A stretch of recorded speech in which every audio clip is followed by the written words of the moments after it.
What is up, everybody? It is your boy Ramel here for another Cold Blooded Talks podcast. How's everybody doing tonight? Let me know in the comments. Eric's More Factory, what's going on? Thanks for tuning in. Hold on one second. Appreciate you checking out the live.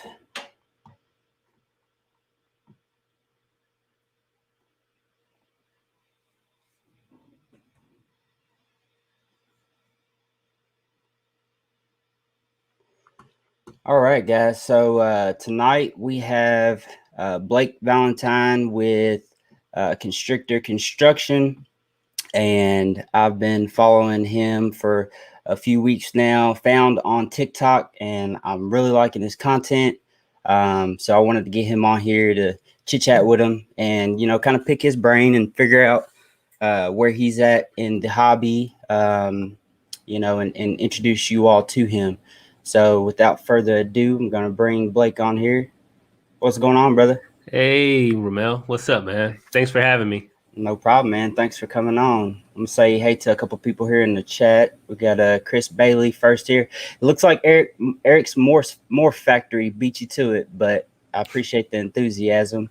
My buddy Gary, what's going on, brother? Thanks for tuning in. You and Chris, both of you. Yeah, man. So Constrictor Construction is the hobby business name. Yeah, that's the name. Could be a mouthful, but yeah. Especially for someone like me, man. I can't talk right like 98% of the time. It's a flaw that I absolutely hate. Sometimes I talk with such fluent. I mean, it sounds like I'm super intelligent, and then other times I just act like I just ain't never had a conversation with a human being. I mean, it drives me crazy. Hey, no problem. No problem. Down here in North Carolina, people have all types of slang. So oh, yeah. See, I'm from South Carolina, man. Are you born and raised there? With it. Yeah. I'm born and raised in North Carolina. What part? Winston-Salem. Okay. Yeah. I've never been there, but that seems like a common area that I see, here and there, Winston-Salem area. What is that famous for? Krispy Kreme donuts. Okay. It's from Winston-Salem. Pepsi. Pepsi Cola. Is that also where the cigarette Salems come from? Probably because R.J. Reynolds is like a major tobacco factory here in Winston-Salem. Gotcha. Gary tuning in from the Facebook and the YouTube. I see you, man. Major support. Appreciate it. Lecca, how's it going? Excuse me. I appreciate you letting me know that I won a few snakes on the fundraiser for Chris Iron Dog Reptiles that they had. Did you see that? Do you know about that on Instagram? Yeah, I've been seeing the post. It was like a 6-hour live that they did. That's awesome. Fundraiser. Yeah, it was amazing. And raised quite a bit of money for them. And I woke up to 2 or 3 texts that I had won a snake, and then went back to sleep and woke up again that I had won a pair of snakes. So I ended up donating the pair back to the next fundraiser so that they can keep that going. And I like to get the Orange Dream mail, though, that I won. What's going on, Larry? Appreciate you tuning in.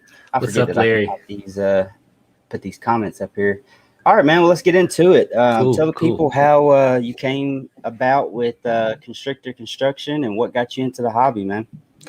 Well, Constrictor Construction really just comes from my mindset of growing and building my own collection. I love it. And I would like to expand, once I'm more established, into helping others build their collections. So that's really where the construction part comes from. But as far as being in the hobby and working with these awesome reptiles, I really have to thank my cousin. He goes by In-House Reptiles on Instagram. And although you said in-house, like IN? Yeah. Okay. And although he primarily works with crested geckos now, he was really into ball python breeding like 5-6 years ago, and gave me my first 2 ball pythons, which was a Mojave and a pinstripe. And I just remember like going over his house for the first time after like years of not seeing him and just like being taken aback. Like, what's this rack? Like you got all these animals like in this rack. Like it's really cool. Like that first time experience when you realize somebody can like mass keep reptiles. Oh yeah. And he was just pulling them out of the tubs. He was showing me how they're all different. Right. And I just thought it was awesome. Now I've had snakes before. Right. I grew up playing outside, chasing bugs and animals, anything I could get my hands on. Yeah. But that was my first time seeing captive bred reptiles on that scale and done in a very like professional, like clean way. Right. Like a true hobbyist. Yeah. I got you. Yeah, I think I'm sorry, go ahead. Oh, so I was gonna say he blessed me with my first 2 snakes or my first 2 ball pythons. Mm-hmm. And it's been slowly accelerating since then. Yeah, and I think that's how a lot of people find their way back into it, man. It's like you'll keep a corn snake or a ball python, normal ball python that you got from PetSmart when you were 12, 13 years old, and there was none of these morphs that you see, inchy yellow belly bongo, het pied, you wouldn't see nothing like that. You just see a normal. There was a pied and there was an albino, but your parents wasn't going to buy you nothing like that because that snake was almost $1,000 or whatever the case may be. But then when you get introduced to the world that we see every day and love as this hobby, and a lot of people don't even know, like when I meet people and I tell them what I do and I start showing them stuff and they're like, that's crazy. That is crazy. Right. And that's what does it for most people. I was the same way, man. I was little Steve Irwin running around catching stuff that I shouldn't have been. And the Lord knows if I wouldn't have known if I was coming up on something venomous or, not at all. I didn't care. I wanted to catch it and try to keep it for a pet. So, how long ago was that? He gave me my first snakes about 5 years ago. 5 years ago? I keep saying first snakes, but first ball pythons. Ball pythons? 5 years ago. Yeah. Were they some normals or? No, it was a Mojave, a pinstripe. Okay. That's right. And then he was trying to, build up his Instagram. So I had a bunch of camera equipment. Right. And I traded him some camera equipment for a spider. So that was my first male. I had 2 females, which was the Mojave and the pinstripe. And then I had a spider. Okay. Ultimately, I didn't end up breeding them. But that's what kind of got the wheels turning of, I can pair these and get more snakes. Right. Yeah. Nice, man. That's nice. I love it. So as far as you, taking it from, owning a few snakes to saying, I think I want to start breeding them and pairing them, and then coming up with Constrictor Construction, how'd that go about? Was that just something like, you start watching some videos and you're like, I can do this. How'd you come to that? I would think Repticon.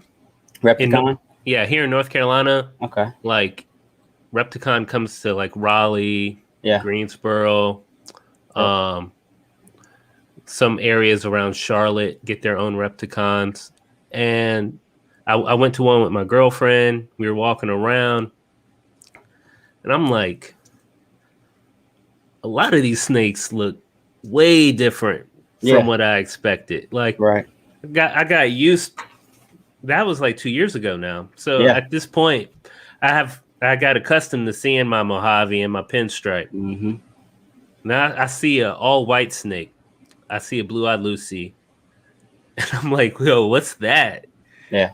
And they're like, "Oh, this is a Mojave to a Mojave. You can actually get a blue-eyed Lucy because it's part of the Bell complex." And my mind was just blown. Like, how can you take this dark brown, yellowish snake, take 2 of them, and get an all-white snake from it? Yeah.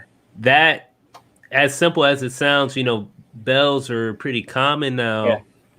A lot of people are avoiding them in certain projects. You know, it masks, but I definitely understand that it's crazy.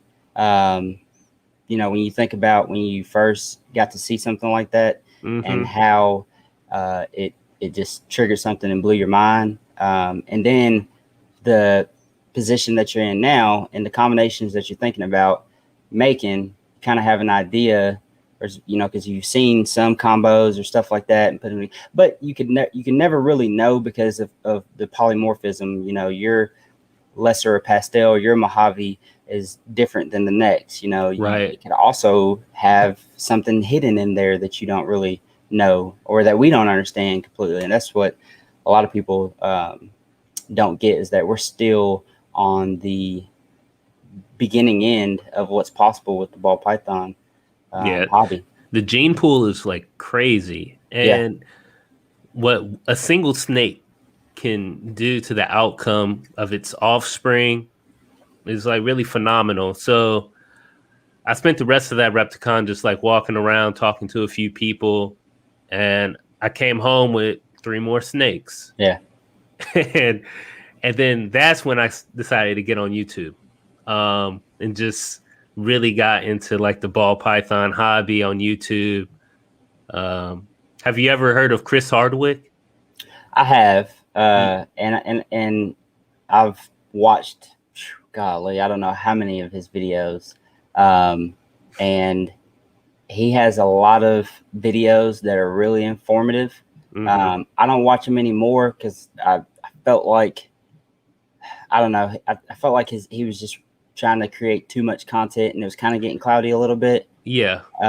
But I still refer people back to his videos whenever they are first getting in and wanting to know what a certain gene would do, because I did like that, how he goes through and will do a whole video on like, the different combinations of that. Although he's, scrolling through Morph Market and World of Ball Pythons, that's a way to get it in front of you. You know what I mean? Right. Because a lot of people don't like doing that research themselves. He comes up if you type in ball pythons. Oh, yeah. Type in a single gene. Yeah, for sure. He definitely had the algorithm figured out. Yeah, he was on it early. Yeah. But yeah, so like I started watching some of his videos and then some other prominent YouTubers, and I started to get an idea of some projects I'd be interested in going into. Right. And it kind of just snowballed from there. Yeah. Yeah. That sounds a lot like me, man. It's just almost the same story. And it's awesome to hear that, it's such a crazy and awesome hobby. And, I tell people all the time about it, and a lot of people feel like I'm like trying to recruit them or, this and that. And I'm like, look, just check it out. Like, if I don't want you to be afraid of snakes, I don't want that. So if it's not for you, like, I literally have people like, well, don't bring it around me. And I'm like, man, we're at, I'm in school for HVAC, and we're talking about bringing it to the school. And I'm like, why would I do that? You know what I mean? Like, that makes no sense. So people have irrational fears about the snakes that makes no sense. And I just try to educate them, on how, how cool it is that they're missing out. Whatever. Yeah. It is what it is. I know that it's not some people's thing, and I get that. Just like I'm not really big on spiders, or people like to raise what are those hissing cockroaches and stuff. I do dubious just because I got a tub of dubious behind me. Yeah. I still think it's cool, like no hissing cockroaches though. Yeah, I think it's cool, whatever you want to do. I'm not, knocking you for it.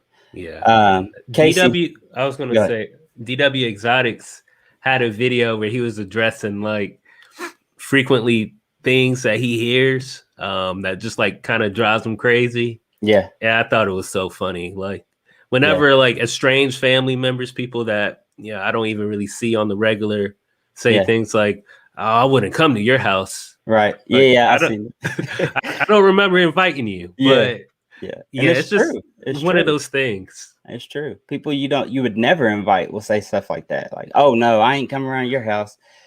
But I didn't invite you. What are you talking about? I don't, and that's another thing is like, I have plenty of family members that at some point will come to my house, and if they don't, if you don't know by now that I breed snakes and I've got 80 some odd snakes down here, then something's wrong. You don't pay attention to what I have going on my Facebook. But if they do, when they do know and they come over, if they don't mention, hey, let me see what you got going on, I'm not going to be like, Right. I'm about to go get one. You better run, because that does nothing for me. I don't want them, going and spreading fear into the world, whoever it is. I don't, I'd like for someone to say, yeah, let me see what you got going on. And then next thing you know, you're down here, you're taking a picture with one of the, 6.5 foot boas or ball python that you think is huge, but is only, 3.5, 4 foot, because it's the biggest snake you've ever seen in person. Right. So, Casey, appreciate you and Marcus tuning in. BJ, how's it going? April, how you doing? So I don't know who this is. I'll see if it pops up like you all, like I can see it. It just says Facebook user. It says, hey, Ramel, my newest edition will be here tomorrow. Hypo, GHI, chocolate butter, possible vanilla. That is killer. So it's a male, so I didn't see him. It's a nice pickup. Definitely. Like the chocolate gene. I've been looking for a super chocolate. Yeah. Hypo is nice, man. Yeah, it's very underrated. Oh, yeah, for sure. I think that that Hypo, of course, Desert Ghost. I'm a big fan of Ultramel. I see you have some Ultramel as well in your collection, right? Yeah, that's my favorite. Yeah. But I mean, even just the codominant gene combos are killer without some recessives. Okay, so it's Brianna. How you doing? I hope I'm saying that right. Brianna Mullins. Appreciate you tuning in. When it comes to these lives here, there's a little tab that you can hit where it says, before you comment on the StreamYard, it'll allow your name to pop up there. So if you hit that, then your name can pop up. But appreciate you tuning in. So speaking on genes, as far as what do you have in your collection that you're pretty excited about working with? I'm really excited about Ultramel. That was the first project I invested heavily in, and it's heavily for me. That's subjective, Yeah. Whenever I have friends or I'm talking to people that are interested in getting in the hobby, I'm like, don't compete with what you see others doing. You never know how deep their pockets are. What other sources of financing they have. But for me, Ultramel, I saw it. My favorite color is orange. And I was just in love. I had no idea a ball python could look like that. Yeah.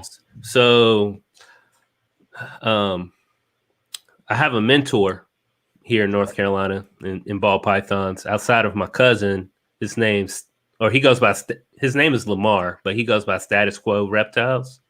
Okay. He's produced a few world's first.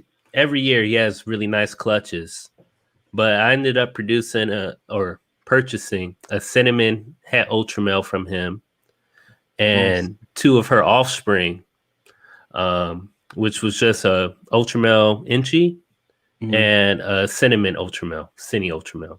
Okay. I also got a Scaleless Head Ultramel. So I was like, I'm still playing with it because the cinnamon didn't lock up this year, but I'm going to try it again this following year to get a Scaleless Head Ultramel. Sorry to stop you there. Yeah, you're fine.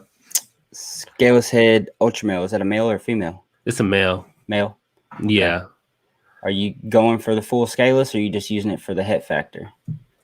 I would love to go for the full scaleless, but I know it's going to take, a few more years, but I'm just working, sequentially.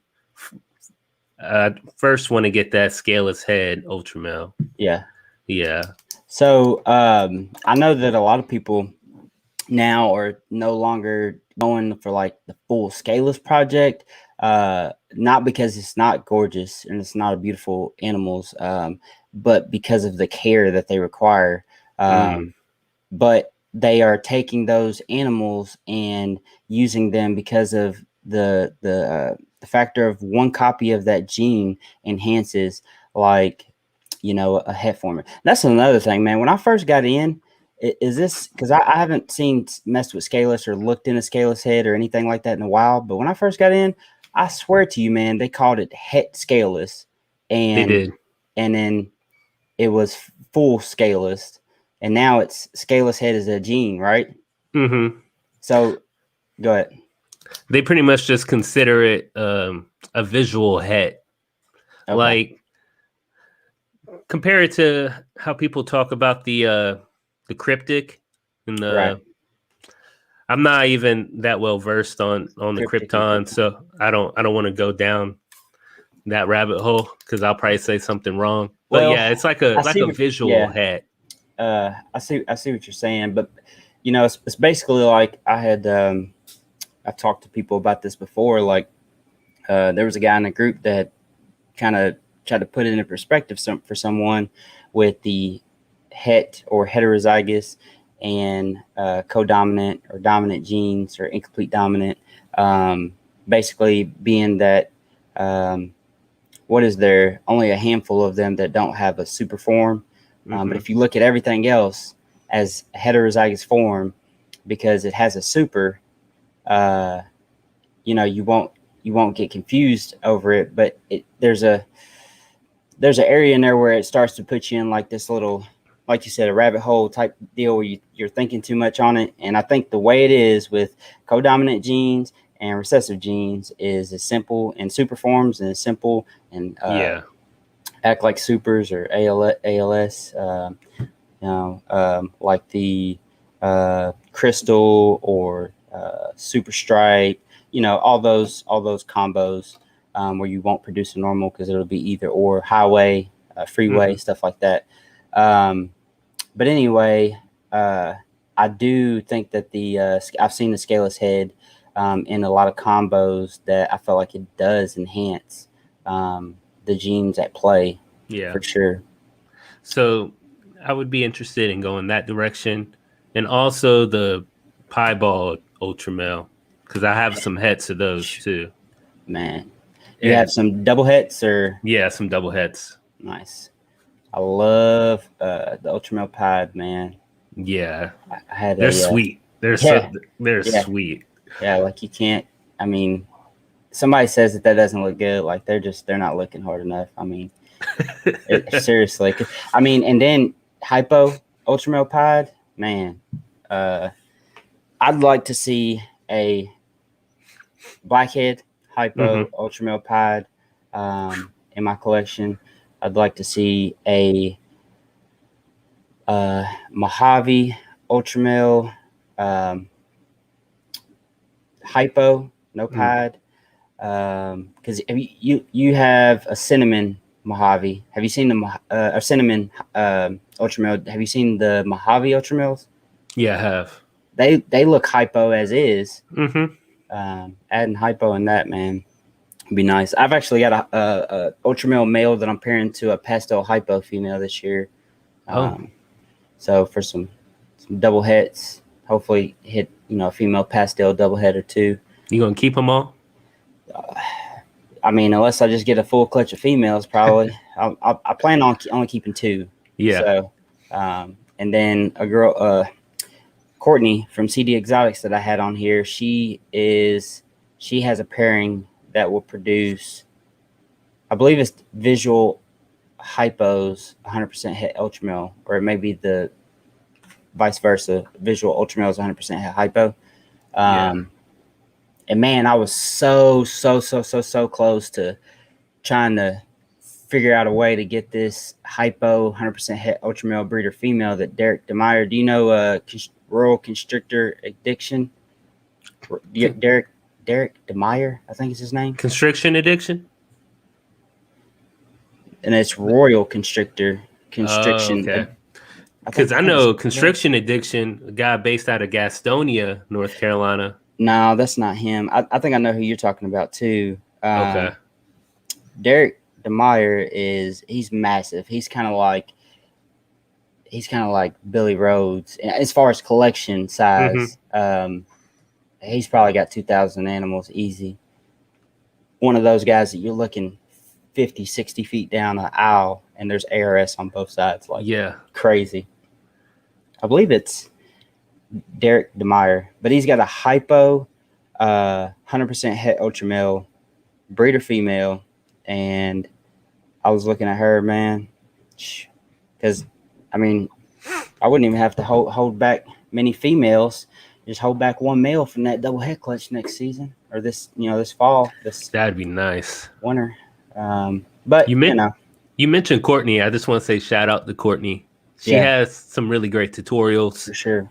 I followed her tutorials and actually built those 2 racks behind me with the FB40 tubs. Oh, nice. Yeah, those so look professional, man. Hey, thanks. Those look super professional. I thought those were some what are they? Not the animal plastics, but Reptile Basics. No, I got the VEs. I can pick them out of a bunch. It looks like the shoot. I had some too. The TGR. Oh, tall grass. Yeah, tall grass reptile racks. Yeah, they look nice, man. Appreciate it. And those are the Freedom Breeder 40 series tubs. Yeah, just until I can get my ARS rack. Yeah, that's what I'm working with. I actually ordered some more FB40s because I'm gonna move some of my snakes over to larger tubs. But after that, I'm stopping with the DIY racks and I'm gonna put some money aside for that ARS. Yeah. I mean, there comes a point. Well, before I get into that, let me ask you a question. What size is your collection right now? How many snakes are you keeping?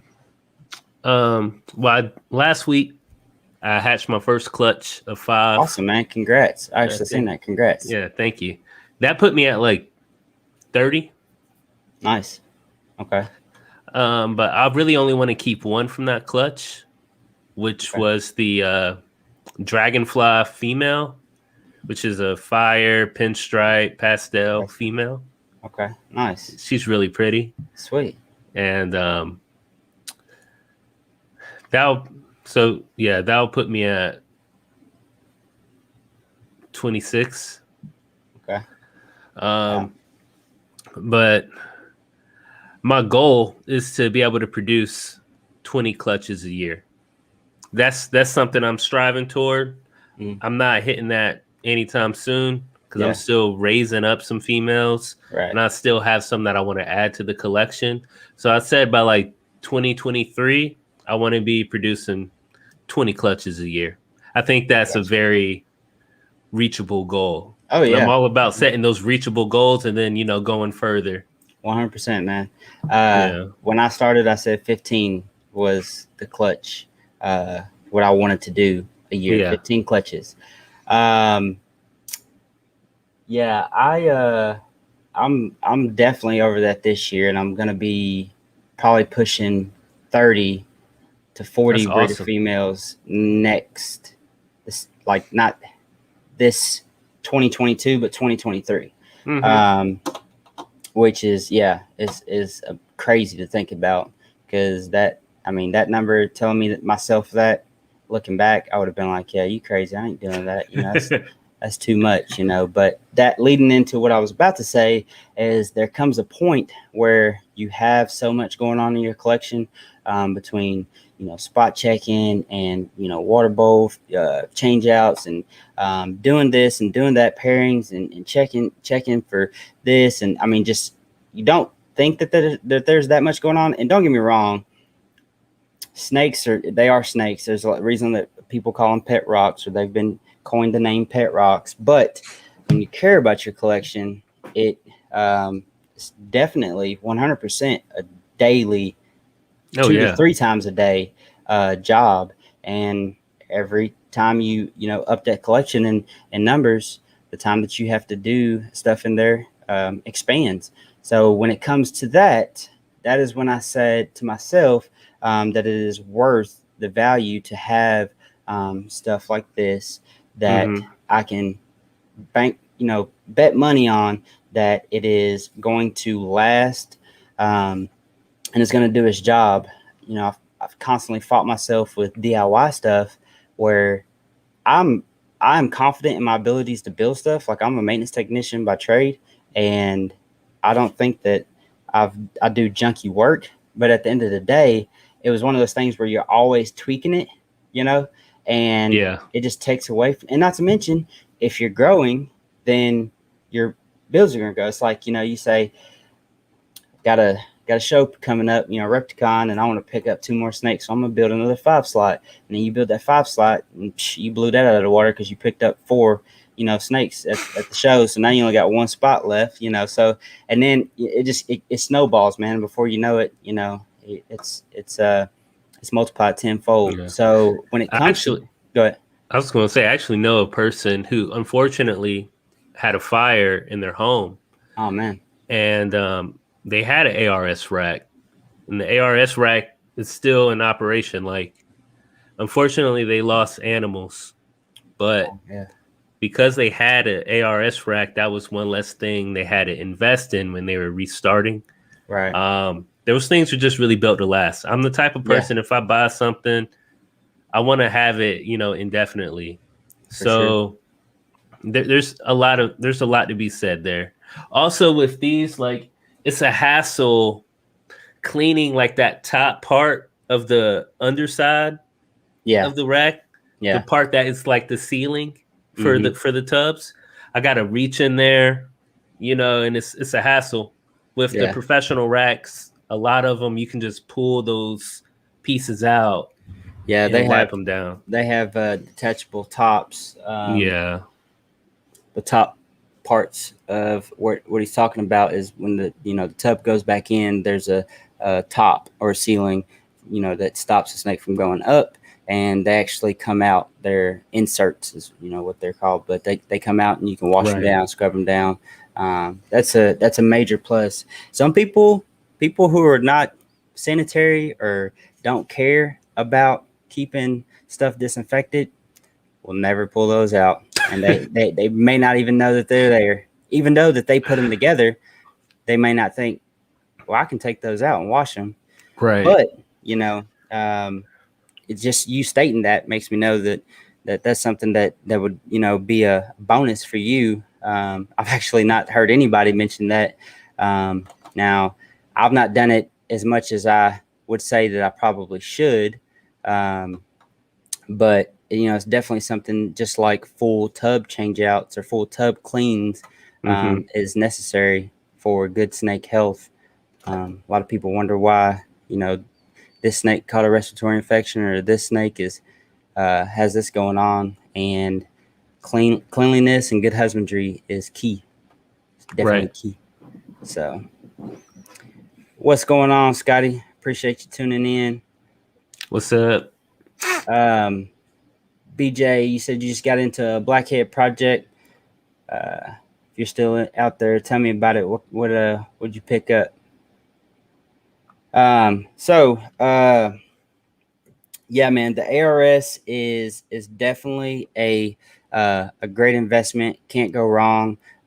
With me, I was just same thing as you, where I'm like, I can do this. I want to do all this myself. I can build it, or bought some homemade. Definitely got to be budget friendly when you're getting in, because it can add up quick. Like, I mean, it's very easy to have 10 snakes and well over $5,000 invested in those 10 snakes and not really have anything that that somebody's like, oh, or if you don't know what you're looking for as far as quality wise, you may have 20 snakes that you only have $5,000 in, and then you come find out, well, I'm not gonna be where I want to be with the clutches, this and that. So, or if you just purchase a bunch of males starting off, like, that's a mistake I made. Oh, really? Yeah, like I'd say I'm pretty much like 50-50 right now, males, females. But if I could go back, I would definitely have waited to purchase some of these males until the females were like 700 grams. Yeah. Like, now I look at it much differently. I do have some like high quality males, so I'm like pretty much good on males. I'm only like getting on Morph Market searching for females. Yeah. Yeah, I find myself on Morph Market looking at projects I got no business in at all. I'm not even on that level, but it's still nice to look. Oh You know, yeah. it's funny because you're right. Like, you know, it's best to wait to get your males, but there's those circumstances where like it's too good to pass up. Right. I had an opportunity, and actually, me and my buddy Gary were going to go in together on it on a acid fire yellow belly male that was about 600 grams. Whoa. And yeah, you're talking about at that time. So this is about 6 months ago. Definitely in the $18 to $2,200 range for 1150. And we talked about it like 6 hours too long. You know, just thinking about it. Acid's And so nice. yeah, and this was an Yeah. exceptional quality because there are some like that's acid. You know, you sure it's not just like a I don't know what type of gene, but it's like, man, I seen some acids coming out of J rules that don't look like that. You know, just single gene acids. You know, but that's the polymorphism in it. That's this acid doesn't necessarily look like this acid. But at the end of the day, from what I've seen, when I'm getting into something like that, I would want to have one that was amazing in the single gene form and not just like it's acid. I trust the breeder. Watch me put it into leopard or another, you know, crazy pattern morph, right? Right. But this man, this guy, acid fire yellow belly, and it was insane looking. And by the time we made our mind up, it was too late. It was too late. That was at that point. Me and him were both looking at it like, you know, I didn't need the male, but I wanted to get in the acid project. And he was probably thinking I was crazy for even talking about it. But sometimes, you know, you got to make those jumps on those males like that. I'm actually pretty well heavied on my females to male. I've got 2 levels of males, so 8 males in this in 38 tubs. The top 4 is That's not smart. So there's not any in the top 4. So there's 34 snakes in here, and out of those 34, 8 of those are males. So, and actually one of them is not even in use this season, just because I don't really need him, but he's not going nowhere. So that's how I'll be structuring like moving forward. I saw somebody post about wanting to hear more about a Blackhead project. I have a Blackhead project I'm working on right now. It's Blackhead double head Hypo genetic stripe. Blackhead Hypo genetic stripe double head 100%. Yeah. Nice. Female? That's a male. Male. Okay. And I'm gonna put it to a cinnamon double head Hypo genetic stripe. Oh, nice. Yeah, so that should be really interesting. Yeah, very nice. You like the G Stripe project? Well, that's the only like G stripe I have in my collection right now. I'm definitely more Ultramel, Clown, and Hypo heavy. Yeah. I have, you know, a couple Desert Ghosts, and yeah, so that would be like the recessives that I'm working with right now. But when I saw those two, they were being sold together. I was like, yeah, I have to get those. That sounds pretty interesting. Heck yeah. I'm looking on here because I seen that guy I was telling you about, Derek Demeyer. He had one, and I'm pretty sure it was Het G Stripe. Nope, I'm wrong. Another Het Ultramel. But yeah, man. Genetic stripe, people are going crazy for that right now. I think it's the G Stripe Clowns. A lot of people are really liking. I'm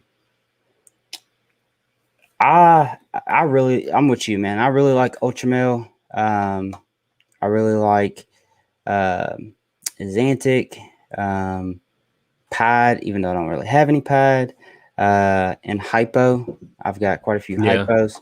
I just picked up a Blackhead Mystic Ringer gene. I I don't even put that in there anymore because I can never remember if it's the ringer gene or the red gene, because I haven't quite figured out how to identify that yet. And it is also 100% het hypo. I picked up 2 males. They're same genes, but they look different. There's something else going on in one of them. And then I picked up a blackhead yellow belly female from Bourbon Ball Pythons, a local guy here. And that's going to be my Blackhead project for a little bit. You got While any bongo right now? Man, I got a guy that just had a clutch of, is it bongo? Yeah, bongo, het desert ghost, and a female that he's holding back for me, and that'll be my first bongo, and my third desert ghost edition or het desert ghost. Also, from the same girl, Lindsay Noble, I picked up some triple hets there. Triple het, Desert Ghost, Axanthic, and Caramel Albino. Although I'll probably never use the Caramel Albino because I don't have that in my wheelhouse. Yeah. I tend to stay away from the ones that are like the breeder females, or females tend to have slug out or get egg bound at laying eggs. Yeah. Although, of course, like I said, I won't be using that. It's still nice because of the het influence, right? Just like you'll see a firefly, and then you'll see a firefly het clown. I have one. I have a firefly het clown. Nice. Yeah, that was the sire of my pinstripe clutch. Oh, sweet. Yeah. So, are you in clown much, or you headed that direction? Yeah, so I'm in clown. That'd be like my second big project. Gotcha. Right after my Ultramel stuff. I got a couple double het hypo clowns. Nice. And I just picked up a male double het hypo clown. It's actually like 5 genes. It's Spectre, Pastel, Lesser, double het hypo clown, and it's beautiful. Sweet. So I'm gonna put that to them, and then I do have a single gene clown, and I've been trying to decide. So to the single gene clown female, do I put a banana bamboo blade het clown, or do I put my firefly het clown? That's what I've been trying to decide. Banana blade. What else? It's banana bamboo blade. Bamboo. Yeah. Man, I mean, is it a female maker or a male maker? I'm not sure. So it's probably a male maker. Yeah. I would say the banana, just because bamboo clowns are super reduced, and adding blade in there would be nice. True. And not to mention, I mean, people absolutely, if it's one of those clutches where you only need females, or you're only holding back a certain selection of them, you'd be able to pick your picks and it'd fly off the shelf, because banana clowns are definitely they're nice, beautiful, very nice, beautiful. Yeah. So I'm with you, Leica. I'd want the bamboo to shine through on that clown. Okay. Yeah, so I definitely just want to get a few more single gene clown females, just because I have a couple males I could put them to. Yeah. I also have a mystic het clown that's proven. So I love mystic clowns. They're really pretty too. Mystic is kind of slept on, in my opinion. Oh yeah, Mystic, Special, Phantom, all those genes, man. Russo. I have a super Russo female that I'm pairing my Fire Clown male to this year to make 100% hets. Either Fire Russo 100% het clown, or Russo 100% het clown. Okay. And I've talked to some people and they're like, man, why don't you just make bales? Like, they're in high demand. But I want a Russo Fire Special clown. Like that, Yeah. that is a killer combination. And to be able to add, you know, a gene like Inchy, you know, or Orange Dream into that, man, I love That's what I'm OD. about. I really want to get an Orange Dream, Yellow Belly, Het Desert Ghost. I'm just keeping an eye out. Orange Dream, Yellow Belly, Het DG. That's nice. Yeah, I'm gonna have to hit up Ozzy. Yeah, Ozzy has some insane stuff, He man. has some real heat. As far as a DG, I do have a banana female maker that's Het DG, and I'm hoping that she goes this upcoming season with my vanilla Het DG. Get some banana vanilla Desert Ghost. That'd be Yeah, phenomenal. yeah, yeah. That Oh, he's be a pulling nice out the band. heat. He's pulling out the heat. I just wanted to show this off here. I'm still not sure 100% what everybody is, but I'm pretty positive that this has no pastel and is Calico, Orange Dream, Yellow Belly, and Inchy. Oh, that's pretty. I love the calico. See, that's what kind of sold me on Spider, like that fading toward the Yeah, belly. yeah. That's before I knew of calico. Um, that's really pretty. And you know what's crazy is when I cut this clutch, I said, "Oh my God, please let that be a female." That's gonna be the highlight of my season, which it's been like at pretty much every clutch. I keep this is the one, this is the one, you know. Mm-hmm. And then the first one that I cut, I was like, "Oh man, that's nice." But then I got to that one and I was like, "Nah, that one's the best one." Nah, that's the But one. but the first one that I cut, I mean, this thing, I posted, I'm like, it looks like a roasted marshmallow. And I'm like, that is clean. Mm-hmm. And both of them are females. I love it. It's like somebody took an eraser and just Yeah. slightly went along the bottom of it. Yeah. It's that cutoff for the pattern is just like it's so sharp. Yeah. And the cream color on her, man, is ridiculous. Ridiculous. Yeah. So I don't know if this has yellow belly, seeing that other snake, because the speckling on it, you know, coming off of the belly is so so harsh. And but then you look at this and you're like, well, look at the flaming on it coming up, you know? Right. I don't know, man. Don't even matter Because because I'm interested in making some super stripes because I have a Spectre that's Het DG. So that's why I was looking for a yellow belly that's Het DG. That's a female. yeah, like a Desert Ghost super stripe. you know Fireball, right? Pretty nice.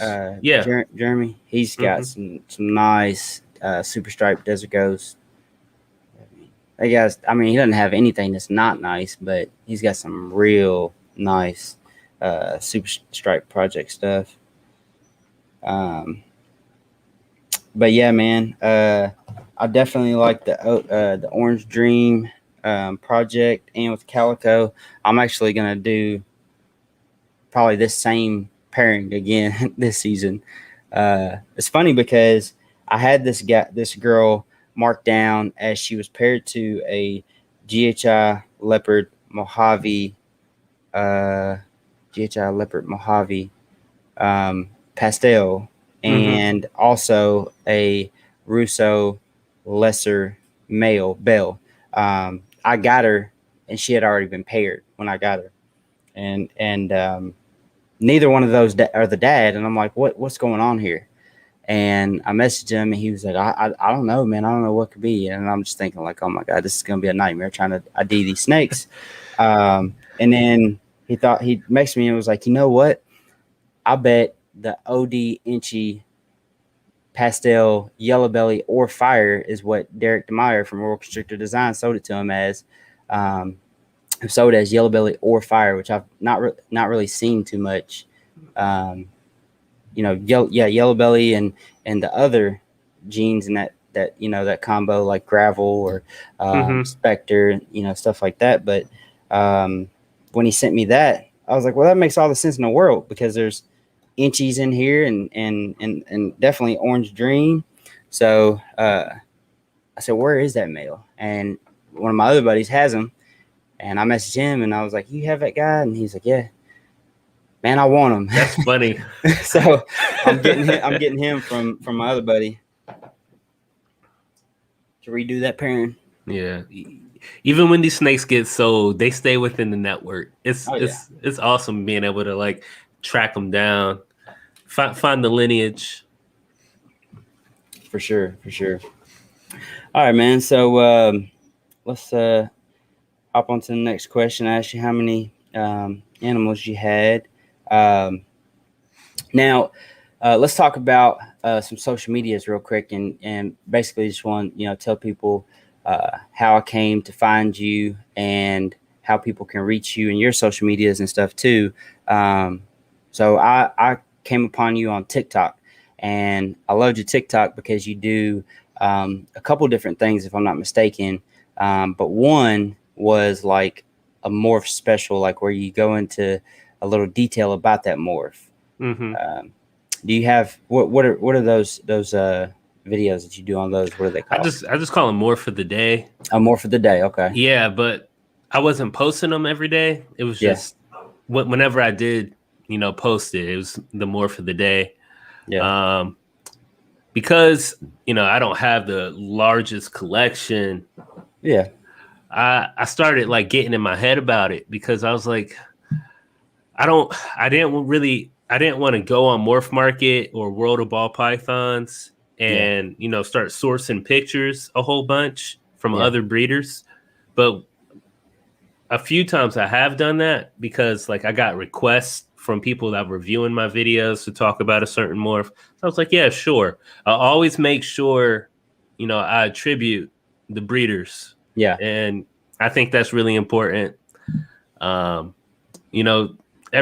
now and then I see people get dragged, for like using other people's pictures, which you definitely shouldn't do like without credit. But I feel like if you put them up on worldofballpythons.com, they're for people to look at.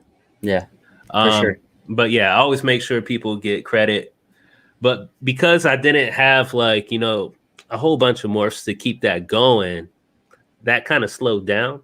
Right. There's a few more that I can do. But yeah, I really enjoy doing those morph breakdowns. As somebody that only thought ball pythons looked like normals 6-7 years ago, I think it's pretty like incredible. It's what got me into, breeding ball pythons or having more than 3 ball pythons. It's just the amount of, different genes out there and what happens when you mix some of those genes up. Yeah, for sure, man. I can definitely understand what you mean. As far as getting to a point where you're kind of like, oh, what do I do next? And that's how I feel about like, almost everything social media wise. It's like, okay, I've already posted this snake once to Instagram. Do I post it again? But right. It's it's about creativity. And I thought that was different. I have people that tell me make a video, make a YouTube video, and I'm like, about what? And they're like, do a such and such, and I'm like, come shoot the video for me. Like, it's so hard, like coming up with material and stuff. I appreciate you stopping in, Gerald. Doodle moves. Here, I can't talk again. Doodle morphs. Sorry, man. Didn't mean What's to up, Doodle? I follow Doodle. Yeah, man. Good guy. But I mean, the there for a while, it's like I'll be like content heavy to where I can just think of anything to post and it's gold. And then if I don't do nothing for a day or two, it's just like I go blank, man. And I don't know. I hate it. And then other people, it's like, man, they just come every day with straight fire. One thing that I did see that a guy did when I first got in, he did like he numbered the days, which this could be an extreme flex here. He was like day number 57 open hashtag open a tub or something like that. And, you know, he was open a tub and took a picture. And it's something to look at, you know, it's content. Yeah. At the same time, you know, that's not saying snake number 57. Although if you look back, it probably wasn't the same snake over, but, you know, he could have went back and, you know, done something different. But one of my biggest inspirations for posting content and have no reason to complain is GP Snakes. Krishan Porter, you know him? I probably follow him, to be honest. Man, it sounds familiar. GP puts in work, man. Krishan, he don't stop. And then, you know, I'll message him. So I got an ultrasound machine for, you know, ultrasounding the females. Mm-hmm. And I was like, hey, man, I finally did it. I pulled the trigger. And he was like, oh, cool. You going to do the unboxing video? And I was like, should I? He said, yeah. There's a video right there.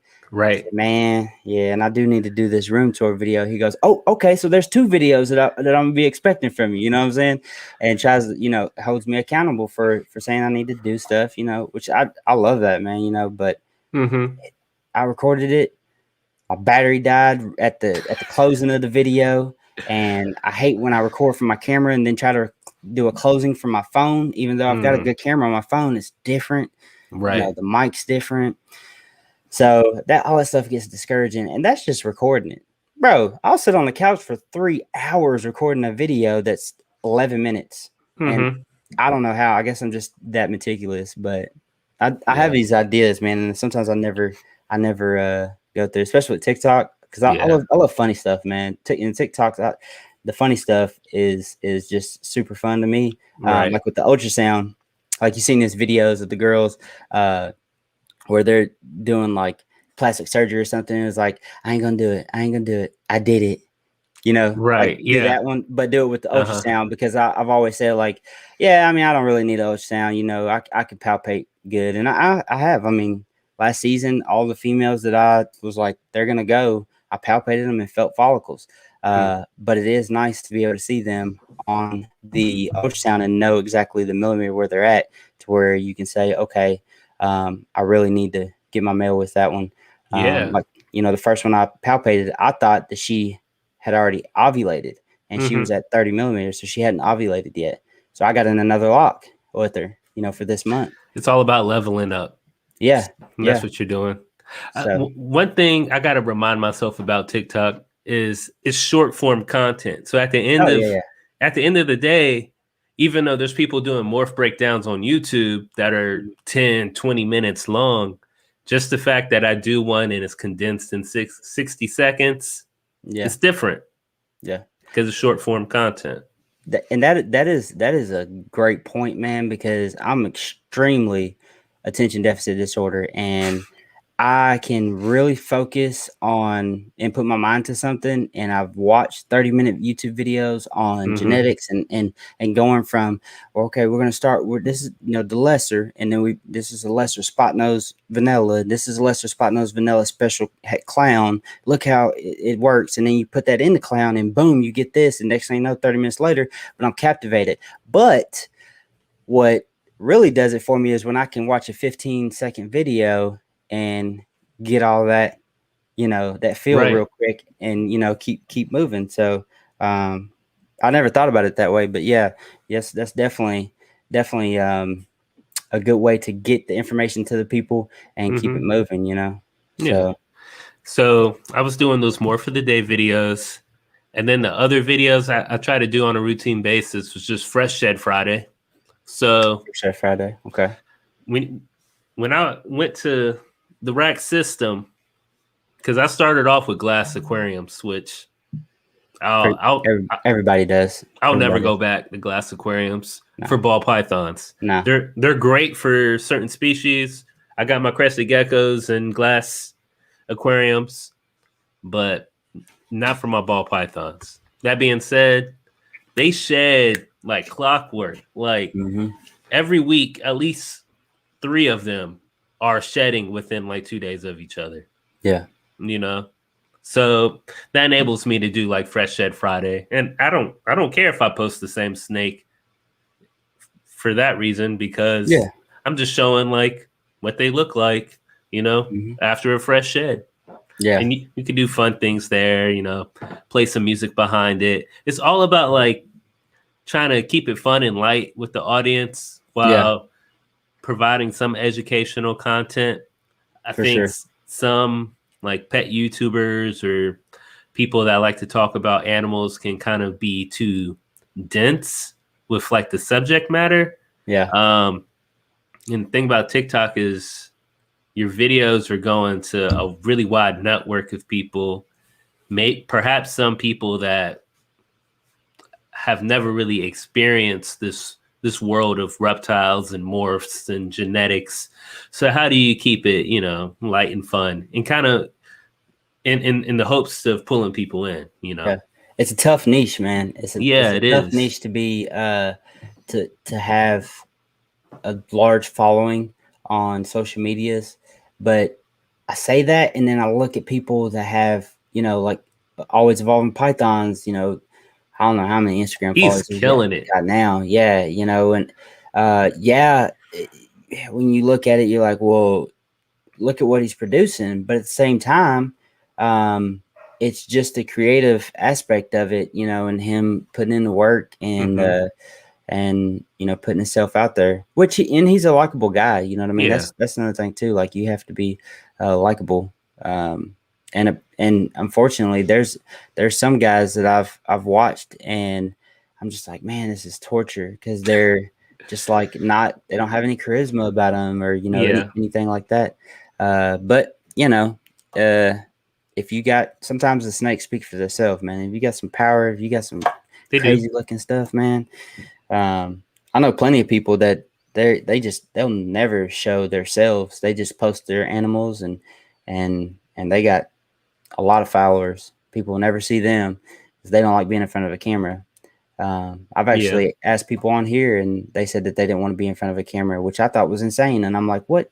You got like 9,000 people who follow you, and you post stuff every day, and Mm-hmm. you're the first one to comment on everything, you know. They're like, yeah, but once the camera's on me, it doesn't go well. And I'm like, you got this, you got this. And then I stop and thinking, I'm like, that's what people be telling me when I say, well, I don't know how to do that, or I don't want to do that, you know, whatever. So, Yeah. but yeah, it's a tough niche, man. And I constantly find myself fighting to find stuff. I love it when I get a great TikTok idea, and I spend like 5 minutes making the video, and I post it, and it Yeah. does good. And then a couple weeks later, I think of a video idea, and it takes me 16 tries to get it done.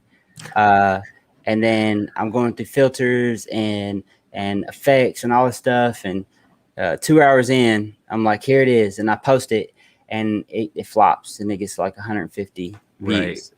Right. So much effort into that. So That's why you got to double post. You got to Yeah. throw it up on Instagram Reels and throw it Yep. up on TikTok. Yeah, I've definitely started doing that. Reels is a new thing to me, but I found that it definitely will get you followers. I mean, even if you post a reel and you get 3 followers, you know, it's Yeah. 3 people more that are seeing your stuff. And that is one thing that a lot of people don't value when it comes to this hobby, because if you don't want to have to keep everything that you have, even though we may want to, you know, trust me, like, there's nothing prettier than a full rack of snakes, and every tub you open, just something different. Trying to figure out what's in this one, but if you don't want to do that, then having people that are able to see your stuff and see you constantly helps with that. And even if it's the people that are watching you may not be the person that buys a snake from you or that wants to inquire about a snake, but they tell someone else, and that happens to me. And it's crazy to think about the amount of people, which I say amount of people, but I'm talking about like 4 a month.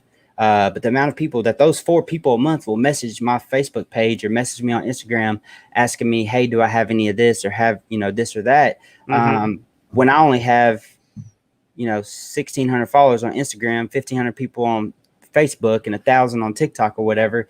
Think about the breeders that have 58,000 Instagram followers and 20,000 Facebook followers. Yeah. Like You would think it'd be effortless to move yeah, any snake. and it probably is. It Yeah. probably is.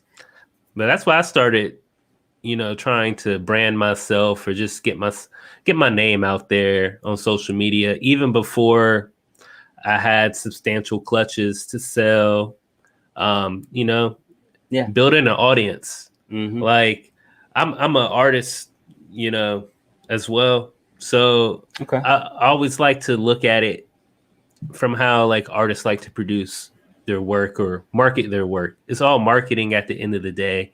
Right. So like even before I have something to sell you, you're going to be familiar with who I am, things I believe in as far as like certain husbandry preferences or how I like to feed my snakes, how I like to care for my animals, just build that trust and kind of like foster people into the hobby. Yeah. Because I was that person.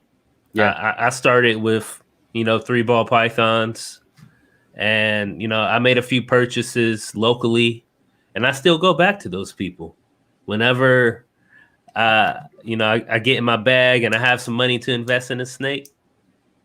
I know the first people that, I'm contacting to shop Yeah. with, even if I don't ultimately like make that purchase with them. Yeah. I'm a loyal customer, and I know many other people are that way. Like once you get a taste of quality, Mm-hmm. you know what to expect. Yep. Yeah. Yep. And that means something, man. Being able to go and see and get personable with somebody without actually being, face to face and talking to them through their stuff, like you said, watching your stuff, seeing how you care about it, seeing your husbandry, seeing that you're meticulous about this or that.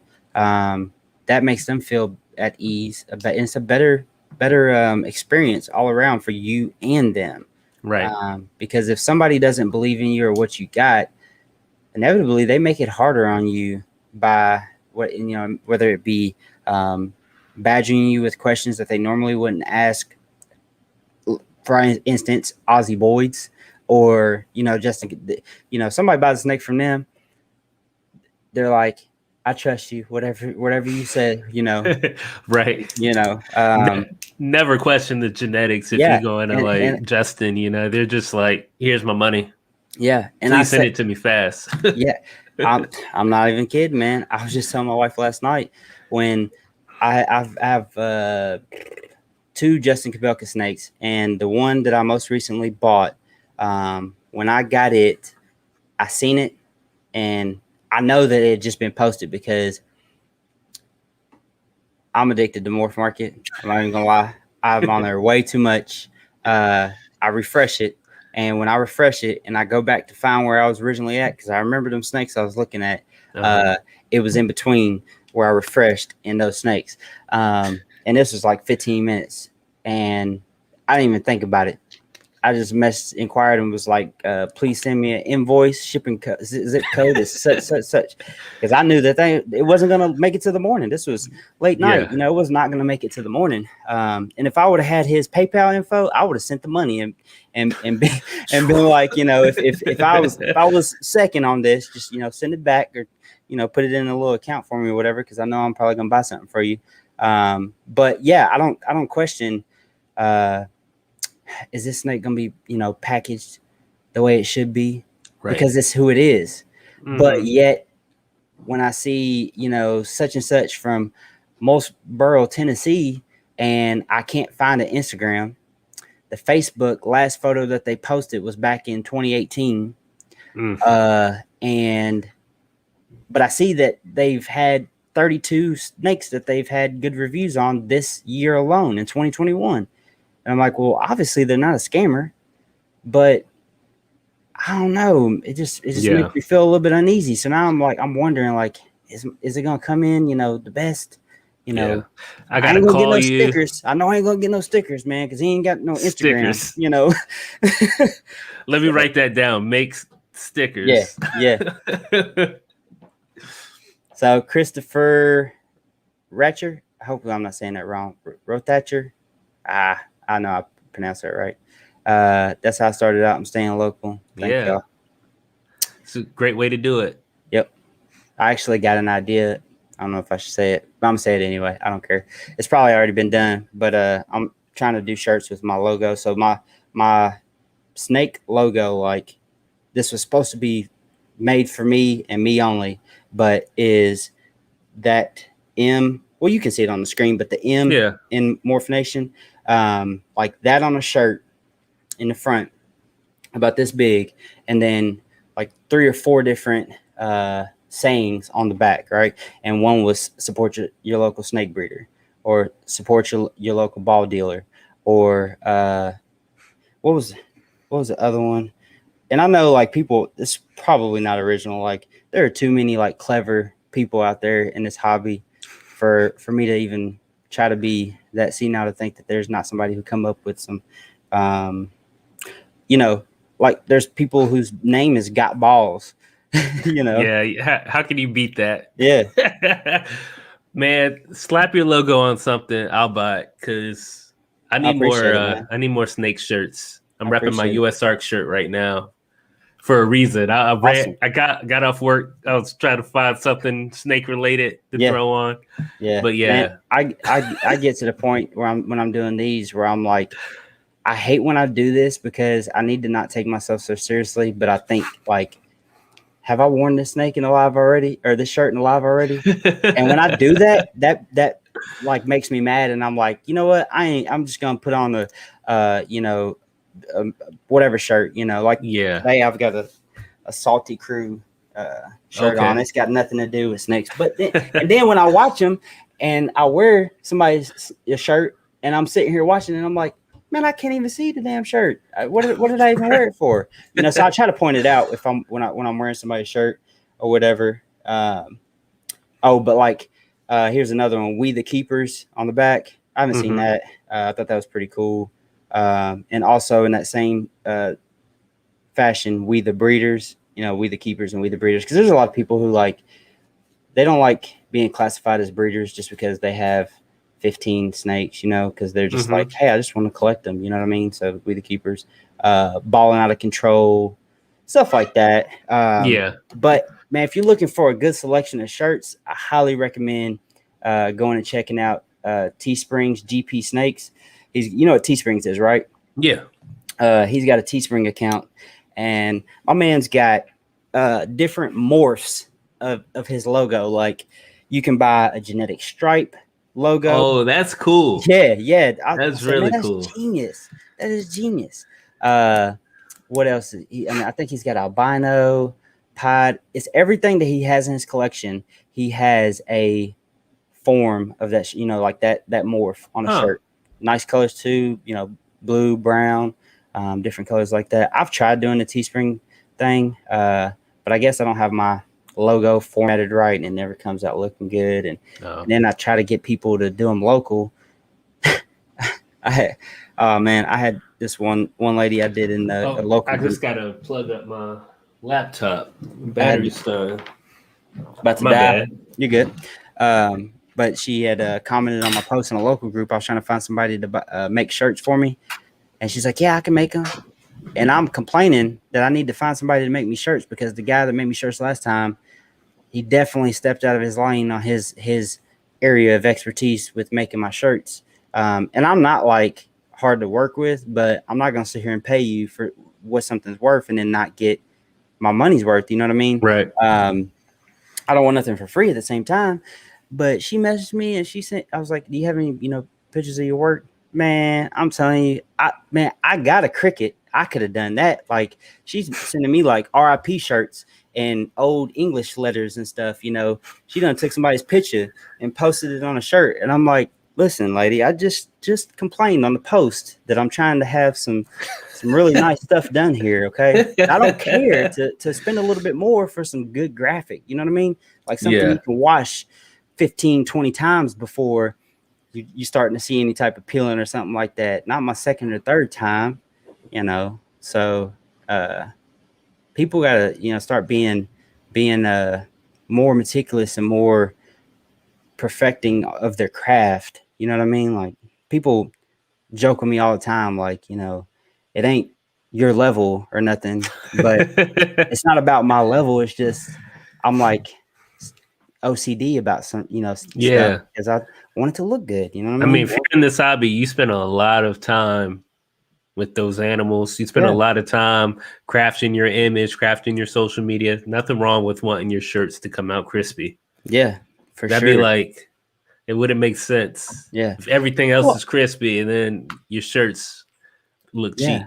Yeah. I You mean, know? it's just like, you saying you get some shirts made. I'll buy one. Like, bro, I want, you get a shirt. Like, I want you to have something that's like, man, this is nice. You know what I mean? Right. Because I have gotten shirts for some breeders, and I'm like, I'm not wearing this because it's not good quality. I'm not wearing this. Now I've got my people that I'll support them with the raggedy or whatever, because that's my brother, that's my sister, whatever the case may be. Like I support you to the fullest. But at the same time, it's like, I want to have some nice stuff, want it to look nice or whatever. But yeah, man. Let's see here. We get off on these tangents. I forget It's what we all were good. talking about before the We started talking about social shirts. media. Yeah, social media and stuff. Yeah, man. Social media is a huge topic, man. I get to talking to people. Are you on Facebook? I am, but Yeah. that's the one that I post The least in. the least on. Yeah. I really just got it, because I guess you're supposed to have one. Yeah. But it's like if I post anything on Facebook, like no shade to my aunts, but under Yeah. any pictures, just Yeah. I love you, nephew. Yeah. Oh, look at my handsome nephew. It's like, Yep. like I'm trying to sell some snakes. Right. Yeah, that's and then here they go. I'm like, you crazy. Your Right. mama didn't raise you like that. Where'd you get that from? Or now you can have them. Yeah, I can have Right. them. Bought them. What you talking about? That ain't for me. All this. I get it. It's like I said, it ain't for some people. But yeah, Facebook is a very powerful tool, man. And like I said, I get to talking to some people, and they're like, "Yeah, I stay off Facebook, this and that," and I'm just like, okay, but you're like you're letting it rule you. You know what I mean? Like you're letting it make the decision for it to be a block. Like you don't, it bothers you so bad that you don't want to get on there because of such and such, But like when people inquire about snakes, on Morph Market, for whatever reason, you can't send pictures on there. So I'm like, hey, and I just don't want to have it's weird because I have my phone number on there for faster inquiries, but I don't want to purposely say, here's my phone number, text me, just so I can see pictures. I'm like, hey, go to my Facebook, find me on Facebook, and I'll see you pictures that way. It may be a little bit of a shameless plug because I'll get them to follow my Morph Nation Reptiles page, but that's also an easy portal for them versus them just texting me or calling me on a Saturday when I'm at Kentucky Kingdom with my kids. You know what I mean? So I definitely think it's very useful. Flexing Pythons, what's going on, brother? So, but yeah, man. What's up? Let's see. Yeah, I definitely agree with that because I guess Facebook has a smaller barrier of entry. A lot more people are on Facebook than Instagram, than TikTok. It's like they're definitely Instagram and TikTok are two like niche audiences, and Facebook is like all encompassing if you want to look at it that way. Yeah. I get a lot of love from Facebook, man, but Instagram definitely, like when you're wanting some support on something, and honestly, it does not matter what level you're at. Like I can look back on some of my first Instagram posts. I'm talking about being excited about having a litter of rats because I started breeding rats, or picking up a new snake that's a single gene bamboo, and 80 people liking it and people saying, nice pickup, this and that. Yeah. And not, like Facebook where, just scroll on by, not say anything or whatever. Instagram's definitely, as far as this community, the, ball python community, reptile community, super supportive of people like that, They really are. Yeah. for sure. The community's tight knit. Actually, Flex and Pythons did a cool video reacting to. He did a reaction video talking about the reptile community. I watched it like a week or two ago. But yeah, when you want support or when you're just a genuine person, people can definitely feel that energy, and they're receptive to it. Because at the end of the day, we all share a very common interest, in these animals. And at the end of the day, we want what's best for them, and we want to grow in our knowledge and in our passion. Yeah, and I definitely think that's the majority of people. There are some people out there who, whether they're uneducated or just arrogant to the education, are doing it wrong, and won't fix it for, like I said, whether they're right. There ain't no other way around it. But that's with anything. That's literally anything. There's going to be those people. But on that, what would you say are like some common husbandry issues that you see, that you could recommend to be better or better kept or in better conditions than in inexperienced breeders or keepers? I would just say like dogma. Like when you're new to this hobby, whether you're dogma, like dogma. I've never heard that before. like people getting these. It's like religion. Like people follow these certain guidelines and rules. Yeah. And it really doesn't have to be that way. There's a lot of wiggle room here, within the ball python hobby. And like if you get on like certain Reddit pages or you get on certain Facebook groups, you can be convinced that there's only one way of doing things. But that may be that person's way of doing things. It's really important to take in multiple sources of information and understand like what's best for you. You got to factor in your location.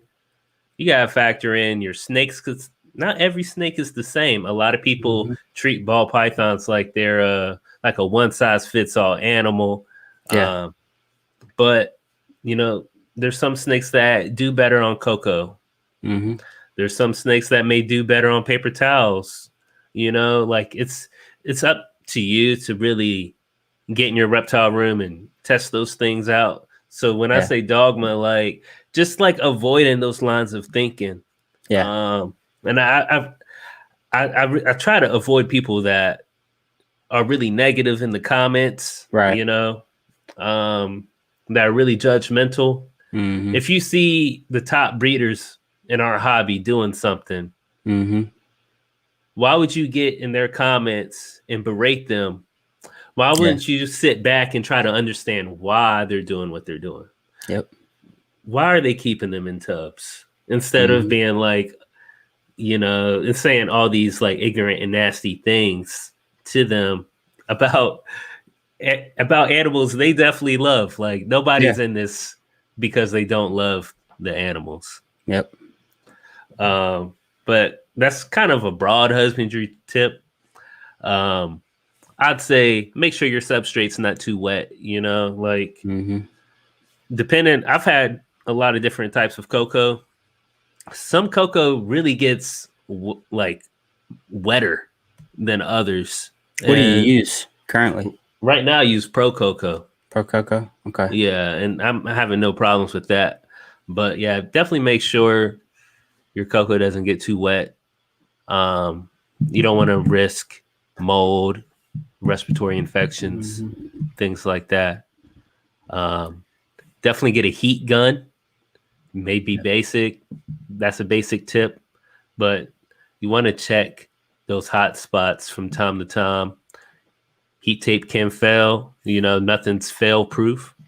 So you want to have, instruments and tools that you can follow up in your process and just, double check, make sure things are working efficiently. Triple double check. Never stop checking yourself. Right. So it's always good to question yourself and make sure that you're on point, because God, regret is a hell of a feeling. Like thinking, what could I have done wrong, or what could I have done differently to not have this happen? And when you mess up enough, I think you'll start to realize, like, I can stop this from happening in the first place if I just a little bit more effort. But yeah, man, you're right. There are parameters, right? There's a don't go past this point and don't go past this point, but plenty of room to mess with on the inside and how you want to do it. Right. Yeah, ball python should not be kept above a certain temperature and that ambient all the time. Same thing on the other side, lower than this temperature all the time. But there's no law that says that if that hot spot is not exactly 90 degrees, your snake's not gonna be happy, or whatever the case may be. Because I've talked to people on here that say they know people who keep a ambient room temperature less than 80 degrees, no heat tape, nothing else, has successful clutches every year. It takes their females longer to go, but they're fine. And I'm like, wow, but it works. Right. That works for them. That's cool. That's interesting to hear about. Not for me. That scares me to death to think about that. But that's their Right. boat, and they're in it. And at the other end of that, people who never let their room get below 82 degrees and also run a 90-degree hotspot. So it's funny because I was actually not talking to, but I had a post come up this weekend while I was at the theme park with my kids, and a woman had talked about how I can't remember if it was her or her daughter got the snake out and it bit her. It bit the woman or the daughter, and they're looking for an explanation. And the first person to comment says, "Well, did you move it to a separate feeding tub? Because I've been doing that for 4 years and I never have gotten bitten." And this is so funny, man. Like, people are probably getting tired of me talking about this subject, like moving the feed, but like it's hilarious because I've heard you talk about this like twice. Yeah, but this is a new instance, so it may be something fresh for people who've heard this conversation over and over. But moving, I just had to post a video because I didn't want to be on my phone. I was having fun with my kids or whatever. I just posted a video, and I was walking, and I was like, this trips me out, because people's logic on this is, if I take my snake and I get it out of its home and I move it into a box and I feed it there, it'll never bite me inside my enclosure, because they think the snake is smart enough to realize that it never gets fed inside of its enclosure, only when it's outside in the feed box. What makes them think that the snake ain't smart enough to realize that he's being moved and it's feeding time, but it's handling time for you? Yeah. You know what I'm saying? So that does not make any sense. But I tell people, you're not wrong. It's unnecessary. Yeah. Because I'm not going to tell you that doing that is wrong. It's unnecessary and stressful. Plain and simple. I mean, there's a lot of people who, like you said, they'll berate somebody because they're the ball python cops. And by their authority invested in them, they can send you straight to hell, because you are not supposed to move the feed. And they're going to tell you that your snake will throw up, which I'm not going to say that to somebody. It's a possibility, Hell, it's a possibility that they could catch a respiratory infection from getting stressed out from you moving them. But I'm not going to say that it will happen, because I don't want them, be stressed out, and I can't sit here and say that I didn't start out with a ball python in a 55-gallon tank on bedding that was not made for snakes or any snake in general, and do it all wrong, because I did. Yeah. Okay, better. I try to visualize my rack setup as if it was a rodent burrow in nature. So when you pull open those tubs, I love how this works. So the ball pythons are typically facing the exit of the tub. Yeah, like 90% of the time. 90% of the time, right? They know where the entrance and exit is too. Right. So they're going to be down there facing with their mouth ready. Yep. As soon as you put in a mouse, like I feed pre-killed rodents. Okay. So they're not frozen, but they're still warm. They're freshly euthanized. Right. So when I put them in there, they strike and they always like hit the top of the neck, or they might hit the head. And that's how it would be like in nature. Like a rat's not going to walk backwards down into a hole. Yeah. And then get struck. They're going to be exploring.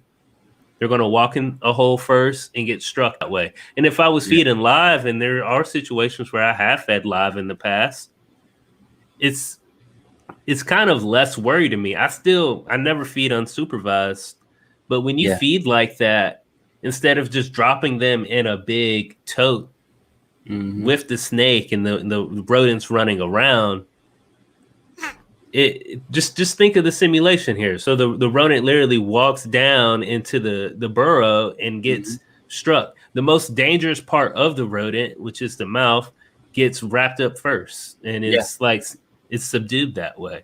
Yeah. And like they eat in these burrows that they discover, and after they shed and defecate, they leave. So that's why it's important to stay on top of your husbandry, so that feeding response is always like refreshed and renewed. But yeah, like you're saying, it's kind of unnecessary to put them in a separate tote. I have enough totes as is. Like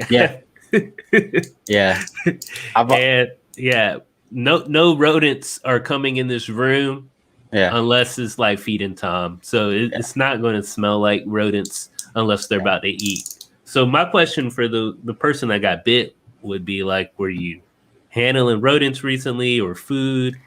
Yeah. Were they in the room? I didn't ask. I just had to get that off my chest and post that video. And sometimes I tell myself like, why do you know, why? Because it wasn't the person that posted the video that said that. It was the person, they were recommending help. Like they were trying to be a teacher, a tutor, you know, when they weren't really being helpful. They're really making the situation worse because they're adding a factor that doesn't need to be there. But yeah, I mean, and I tell people this all the time because people think that the ball pythons, like, they're like mean, like they don't like you as a person, like your personality, the way you look, you know, they don't care about that. You know what I mean? Like they don't care. Hell, most of them don't even really want to be handled. They're not gonna say it's not a lizard. Like lizards or you know, monitors, higher thinking animals, like they will say, yeah, get me out, like let me out, let me explore, you know, this and that. You know, snakes will say, oh, this is pretty cool, I'm up on your shoulders, this is like a perch and I'm climbing, you know, this and that. But they're not like saying, hey, it's handling time, you know, this and that. It's different, it's enrichment, it's, you know, something that they tolerate, and they're not like necessarily hating it or anything like that. It's the feeling thing that kind of throws me off, as far as why people think that. But at the same time, I can see it because they don't understand. 2 reasons why they're gonna bite you: because hunger, food strike, or defensive. They're scared. Strike, yeah. So what would you say to them if they came to you for advice? I would ask them, what kind of bite was it? Did it bite you and wrap your arm up, or try to pinch your skin and wrap your piece of skin up, or did it bite you, you know, like a punch? And someone did ask, and it was quick, boom. So at that point, I would say it's a defensive strike. Somebody built up anticipation in that snake. Now, don't get me wrong. there are little firecracker hatchlings and junior subadults, but typically after that first 12 months, 8 months or so, you're not going to see like a full grown or 1-year-old or a 2-year-old ball python that is just a hole for no reason, that just will turn around and get you. You know what I mean? They're not like that. They are defensive first, or shy first, or timid animals first before they will have to defend themselves. But when she said that, I said, well, it's to myself, because I was no longer in that. It was like 80 comments, man. I wasn't even. I mean, the warriors came out of the woodwork. The people telling her to please move the feed. Take everything out of your enclosure. Take everything out, because if the rodent moves behind the hide, then they can't see it, and and this and that, and I'm just like, I'm not even gonna comment, but I can't tell somebody what they need to do differently to avoid a defensive strike, other than act fast and react fast. Like whenever somebody comes over and I pull open one of these tubs and they're looking down like this, like a giant that's about to kill this snake, and that's all it's thinking. And I'm like, if you want to pick it up in like the next 5 seconds. Otherwise, you're going to have to get something to get it from thinking that you're about to kill it, because it's going to hit you before you hit it. Yeah. And that's just how they are. That is the only times that I've ever been bit, other than one other time, because I bred rats in my shop. And I brought a snake from quarantine down here, and she got me like a retic, like that lady, the video you seen where the lady's she's like, oh, come on out. And then it bit her and wrapped her arm up. And the one guy, she was reaching in the aquarium. Yeah. The one guy's like, you want me to stop recording? She's like, no, keep it rolling. Keep it rolling. This is good footage. This is good footage right here. That's what happened to me. I was leaking in it. I mean, this snake got me good. It was a ball python too. Yeah. I've showed the picture of it on here, but man, that was the only feeding response that I've ever gotten. All the other ones have been defensive response. The 3 other times, breeder females, I open up the tub and I'm like, look, I know this girl. She's a sweetheart. She loves me. I'm putting the feelings on her again. She loves me. She knows who I am, this and that, blasey blasey, but she ain't never had babies before. So she's got maternal instincts kicking in, on top of the fact that I'm in her area and I'm picking up urates, whatever the case may be. I'm not even paying attention to her, because I know it's a sweetheart. This snake will never bite me. And then bam, 3 times all last season. So it happened all in like a month. Happen, though. Yeah. Oh no. I mean, getting bit is inevitable, especially when it comes to hatchlings. Like, I'm surprised I haven't been bit more by hatchlings. I've really not really even been like, I don't even consider those bites, man. They're just like flicks, you know.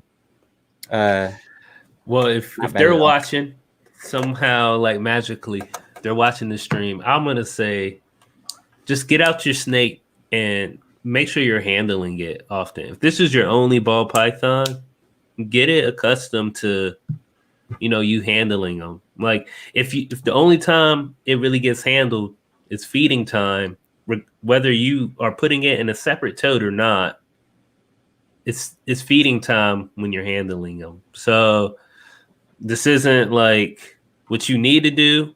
This is something that's worked for me. Like even with my crested geckos, like some of them that are a little more vivacious, energetic than others, you just got to hold them. Yeah. And, it's a way of, educating them. Like you can't talk to them. They're not going to understand you. But what they can learn is that you're not going to harm it when you're holding it. So they don't have to do those defensive strikes.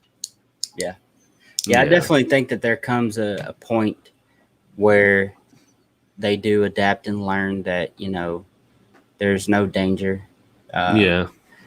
But you never have to, or you shouldn't ever, can't talk still, you shouldn't ever forget that their instincts will reign supreme over their mind.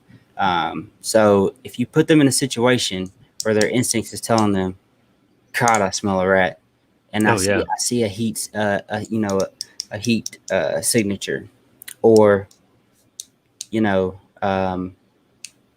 you're standing directly over them, hovering, and you're building up anticipation. Like I tell people all the time, like my boas are the nicest snakes that I have, and there's not very much that you could do that I would bet you $100 bill that you couldn't get them to bite you.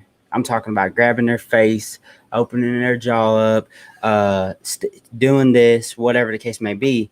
But that's not the case with the ball pythons, because I guarantee you, if you come at them with a finger like this or even a hand like this, real slow, real slow, I don't care. I mean, the most the most tame ones that I have, that I'm like, I know this boy, I raised him up from a hatchling, and he's never bit me. He won't bite you. If you do that, you'll build up so much anticipation that they're just like, I don't know what to think about you right now, but I'm gonna smack you in your and hit you. You know, that's like the fact that I've found with them, and I can notice whenever I see like that swap from. I open the tub up and I'm like, whoa, man, you just woke me up. What are you doing? You give me some water? What, you got a rat? What, why are you looking like that? And then it's almost like if you see it enough, you're like, dang, you're getting that look in you. Do I need to get the hook? Don't be coming out of this tub. You know, next thing you know, they're doing this number. You know, you're like, what are you doing? Making that S shape. Yeah. So, for sure, man.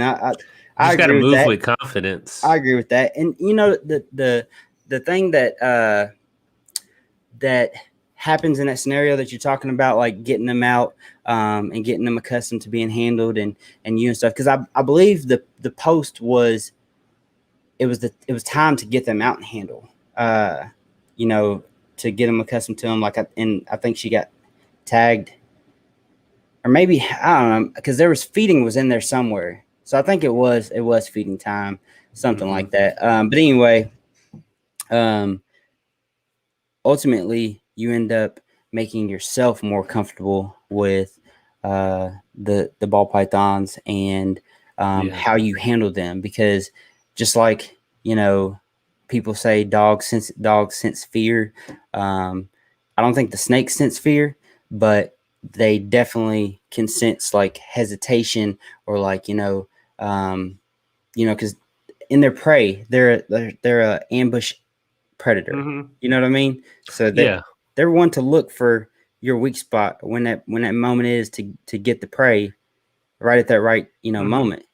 So people post feeding videos all the time. The rat will be right in front of the snake. Snake's not doing anything. The second that rat moves ever so slightly, turns his head, whack. Yep. So like, you just got to move with confidence and get used to it. Used to like knowing what you're doing, and like you said, opening the tub, grabbing the snake, doing whatever you need to do with it. The more you hesitate, the more the snake is like, what is this? Yep. Yeah. That completely true. We got a comment here that I want to touch on. Christopher says, and I've told a few people about this because man, I hate not giving credit to people when do, but someone told me about this and I started using it. But he's saying it might be dumb, but I tap 3 times on the rack when I start to feed.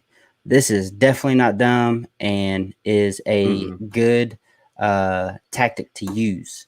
I don't do 3 times. I just do 1 time, and I go through and I tap every single one of them. I do the same thing that you do, Blake. I feed freshly euthanized most weeks, unless I'm like really tied up with something, then I'll feed live. But I like that freshly euthanized idea, because if I ever do need to feed frozen thawed, it's more similar than live. You know what I mean? So yes, I think that this is a good idea. I do that, Chris. Yeah. When you started doing it, what do you notice as far as like the benefits of it? I just kind of started doing it organically because I thought that maybe the snakes might be asleep. Yeah. So I mean, I feed whenever it's convenient for me. Like if I have to work, or if I'm tied up and I have a narrow window of time and it's feeding day, I'm gonna feed them. It might not always be in the nighttime. Like I fed some snakes this morning. Yeah. And a lot of times, they're dormant in the morning. So Mm-hmm. I do have a snake hook. That's what's right there. Yep. But yeah, I'll knock on top of the racks with the snake hooks. In addition to just like scenting the room by bringing in a tub Mm-hmm. of the rats that are ready to be dinner. Yep. Those two things, it really wakes them up. It gets them Oh yeah. ready. Yeah. If once I bring rats in the room, I'm personally careful on like opening the tubs with my hands because I Yeah. have some snakes that will just lunge out. Yeah. So I like to use the snake hook Yep. to like pull the tubs open.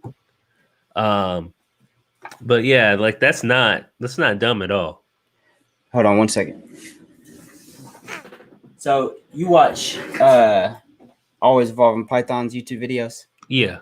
Have you seen any of his latest videos where his snake hook, he's got a hook that has a I don't even know what you call it, but it's like a little square metal piece that is perfectly designed for pulling open the tubs. I have seen that. I need one of them because I hate when I pull these open with Mine's this. curved like yours. When I do that and I slip, I hate that. Like it makes me feel like I'm gonna break the plastic or something. And Yeah. like, oh my God. Those This is ARS tubs though, this is solid. is this is my most expensive single item in a hobby that has ever I've laid my eyes on. I've never bought a motorcycle or anything like that, so I'm like babying it. I know, they're built tough or whatever, but I tell my kids, my boys all the time, like, if you want something to last, like, take care of it. You know what I mean? Like, you can't expect something to run for years and years, or to have something for years and years if you just tear it up. Now they're teenage boys and a little bit younger, so they don't, it's in one ear and out the other, but I still got to tell it to them, still got to tell them.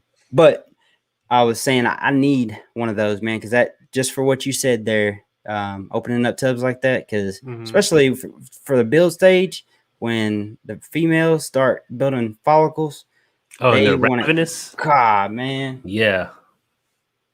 They want to eat anything. So I got my buddy, Rob from KY Constrictors. I don't know if you ever heard of him. He's the one that actually built that snake hook. You said KY Constrictors? Mm-hmm. I have to follow him. Yeah, man.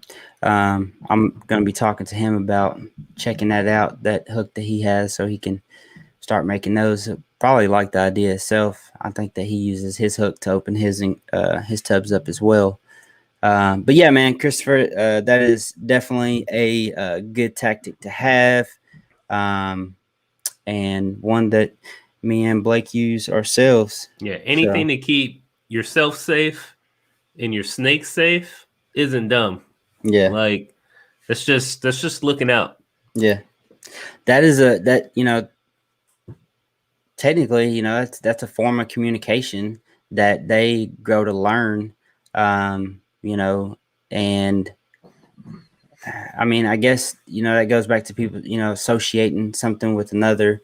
Although some people will be like, well, what if I just happen to tap it and then now I want to come back and just handle it?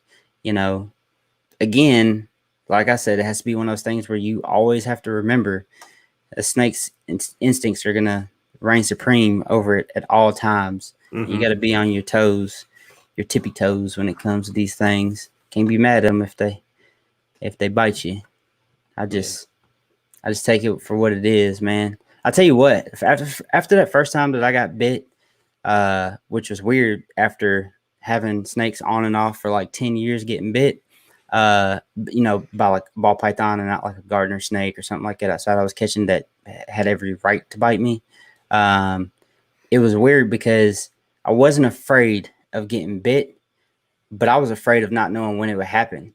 Like the anticipation was killing me, and I felt different handling them.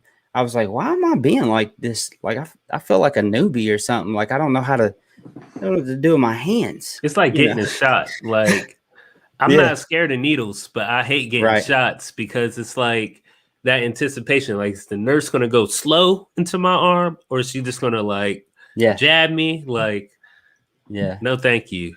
for sure, for sure. I got bit one time last year by my Mystic. I was barbecuing a whole bunch of chicken, and I had some friends over, and they wanted to see the snakes. I went and I was like, "Yeah, I just picked this guy up," and it's literally the only time I've been bitten. But he got me good. It wrapped around my arm. Oh man, really? Left teeth marks Yeah, on my arm. But I thought it was cool. Like after he let go, I was like, yeah. he gave me a tattoo I idea. was gonna Like, say, did you have the double row of teeth? yeah. I was like, if I Yeah, ever get a tattoo like on my forearm, I want yeah, it to be like of a ball python head, like latched on and yeah, kind of like wrapped. I think that'd be pretty dope. yeah. So you don't have any tattoos? I only got one on my arm, Yeah, but that'd be a good one, man. That'd be a good one to get. yeah, I've been trying to think of one. I haven't got a tattoo in so long, but I've been trying to think of a cool one to do. I want to get one of my arm sleeves so bad, but I'm always one of those guys that hate looking at somebody and be like, "What is even on you? Like, what do you have?" But yeah, then at trying the to same decipher time, it. yeah. But then at the same time, I'm such like a freedom type person where I'm like, mind your business. Like it don't matter. Like what does it matter if they have balloons tattooed all over them? Like that's their right. You know what I'm saying? Like I'm that guy too. You know, sitting here with the whole fast, hat on. Yeah, Don't tread on me style type mentality. But then I don't want to. But I don't like being like that nonsense type person that just like doesn't have meaning, especially when it comes to the tattoos. Like yeah, I hate. Like if somebody says, well, "What's that on you?" I want to be like, "Well, let me tell you about this story." This, this and that, or that's my boy, his name, whatever the case may be. But anyway, I've been trying to think about something that I could do snake related and have it, and be like, that's dope. it'll I'm too, come to you. I'm scared to do. Like, I don't know if I'm committed to Morph Nation reptiles to do that, but I do. I definitely like the snake that the girl made for me, designed for me, my graphic designer. But anyway, last question I got for you here is what tools or resources would you recommend to someone that was wanting to expand their knowledge on ball pythons, ball python breeding, and keeping? Tools. I think morphmarket.com is we've mentioned it a few Yeah. times. There's definitely a reason why hobbyists and breeders frequent that website so much. Yep. I mean, there's so many different applications. Like when you get creative, like so I had a clutch of 5 hatch last week. Mm-hmm. I'm able to go on there and set up filters to look up certain morphs that I think these hatchlings might be, and compare them to hundreds of pictures. Yep. If you're in the market for a certain snake, you're unfamiliar with the breeder may not have like a substantial track record, and they send you some pictures. You can use Morph Market to check those pictures and compare it to other morphs of the same genes to make sure you're not getting ripped off. 100%. Yeah. So, and they have a genetic calculator up there. Mm-hmm. I was a biology nerd, so I still get some enjoyment out of doing like Punnett squares. Yeah. But there's nothing wrong with using a genetic calculator. Rotoballpythons.com is kind of like the same as Morph Market. You can't purchase snakes on there, but it's a really good database. There's some like really old forums out there, like ball-pythons.net is like really good. Like you'll find, like if you get on Google and just type in like a question related to your ball pythons, chances are it's going to pull up ballpythons.net. There's a lot of good discussions up there. A lot of knowledgeable people that have thus, moved on to like building their own like massive collections. Like every now and then I run across like some forum post from like 7 years ago, and it's like Justin Kabilka, like before he like updated his logo. Yeah. He's like talking about some new like Python he recently acquired, which is like a big thing now. But yeah, so it's just like really using the internet to your advantage. Yep. We're at a time now where all this information is accessible for free at the tip of our fingertips. Don't cheat yourself. Don't get your information from one place. Yep. If you're a YouTuber, not like somebody that produces YouTube, but like somebody that consumes a lot of YouTube, try switching it up. Try, getting into a forum. If you're somebody that's always in the forums, go to YouTube. Try finding some books. I personally would love to find more books or like scientific journals on ball pythons. Yeah. Just to kind of like add to more, advanced, in-depth knowledge on the subject. On that note, there's like a really cool professor based out of a university in Michigan right now that is collecting sheds. Yep. You can send him sheds of your snakes, and he's working on getting these tests made that could tell you if your het or possible het, whatever, is actually het for those recessive genes that you may be trying to reproduce. And then, like, last but not least, it's like people in your community. You may not have a lot of, reptile breeders in your community. You may have like one or two, but even if it's one or two, I guarantee you it's worth your time to like add them on Instagram, follow them for a while, strike up conversations, comment. Once again, just be a genuine person. Don't try to get, something for free, necessarily, but just show like you're genuinely interested. And some people will take time out of their day to, share with you, to educate you. Yeah. Like, thankfully, I've been able to find people like that here in North Carolina, and those are the people I tend to shop with first. Yeah. Keep that money within your network, if you can. Sorry, man. I didn't mean to look down on you so much. I was trying to find the information on what you were talking about, because I had seen that several times, and people had asked me about it, and I can never remember. That professor? Yeah, her name is Dr. Hannah Seidel, and they created genetic tests to identify hets for albino, toffee, candy, lavender albino, and Ultramel. The tests are free in the fall of 2021. If you send them your sheds, then they'll test them and let you know if your animal is a heterozygous, and you can learn which alleles your animal carries, which genetic markers, for the people who are watching. Yeah, it's really cool. Yeah, and that's Eastern Michigan University, Dr. Hannah Seidel.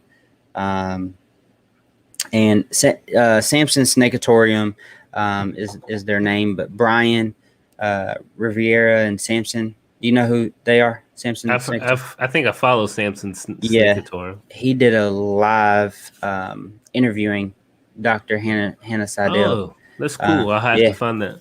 Yeah, man, he does. God, I don't know how he keeps up and works the job and does everything else. I'm like, got to do the live Tuesday, the one day, and I think he does like 2 or 3 streams a week. Wow. Plus Instagram posts and YouTube videos and stuff like that. But anyway, yeah, that's definitely a pretty cool thing to be able to do, and it'd be free. So if any of y'all were interested in that, that's definitely something cool to check out. Man, I went mind blank, but there was something that you had said that I was gonna touch on, and yes, I got it. So YouTube is kind of like Wikipedia, right? Like anybody can put the information up there. Yeah, so anybody. You saying, and I tell people this, like, don't just take the information from one breeder and run with it. Well, I heard, and I seen, this, that, compare multiple people, and that's again another reason why I like doing this. There's a general consensus because I filter who I have on here, and I'm not gonna have like no far left wing nut that is like, you should never have a ball python in a tub come on here, because I'm not gonna sit here and argue with them. You know what I mean? Right. That would make no sense. Like, people who come on here definitely have like-minded type of tracks as far as this is concerned. But at the same time, there's a general consensus with most of the breeders and most of the people in the hobby on how where those parameters start and stop. You know what I mean? But everybody does it a little bit different. So that's why I like to introduce people like you, and then I have Courtney. This and that. You said you watched Courtney videos and you did a build off of that. I'm sure she's great. Huh? I just said she's great. Yeah, and I'm sure when you were doing that, you weren't just sitting there going, copying. Sorry, got a dang that. You weren't sitting there copying, going in the video. Okay, all right, okay, I'm gonna go over here and do this. You watched it, study it, see what saw what you needed to do, and then put that plan into action. And as you were going through it, and this is me taking a wild guess at what happened, because this stuff happens to me, as I'm going through it and doing my build, I start to think like, what if I did this right here? Or the materials may not be the exact same. She may be using 3/4 inch or 1/2 inch, and you may be using 3/4, or it's foam filled versus super dense type PVC. You know what I mean? Like, you do have to have a little bit of common sense, and like, a want to, think outside the box or think about what you're doing, and not just be like zombie, gotta stick to the script on how this person got to Justin Calico. What did he do? Well, I want to know the recipe. Which snakes do I have to buy? Sometimes it drives me crazy when people are like, well, what should I pair with this one? And I'm like, well, what do you want to make? Like, go to town for 6 hours from 10 o'clock till 4 o'clock in the morning, 3 o'clock in the morning, get lost in it. I guarantee you, if you really committed to like trying to figure out what combinations you make, you'd get lost in it. Like, it happens, just like you said. If I gave you a box of crayons, if you asked me, well, what should I color, or like, what should I draw with these? I don't know. Yeah. Like, be inspired. Like, hey, that's a good analogy, man. There's these snakes are like so amazing, and living the genome art is so crazy. They really are living art, and you get so many different colors. Like, there's no reason why you should feel like you got to chase Justin Kabilka, or that you got to chase Billy, or you got to chase Ozzy, or like any of these big names, because there's so many genes out there. There's room for you. Yeah. Create your own niche. Find what you love. Find what makes you excited. Start with that single gene that you think is just amazing, and then like start adding to it. What can you add to it to bring out its beauty, to bring out more or less alien heads, reduce pattern, to bring a stripe going down its back. Like, there's so much out there. Yeah. That I feel like a lot of times people limit themselves chasing the money. But the thing is, some of these big names can take a lesser gene and market it the right way, and it's the next hot gene. Yep. And if you were that person that was just passionate about that gene, and it became the hot gene, guess what?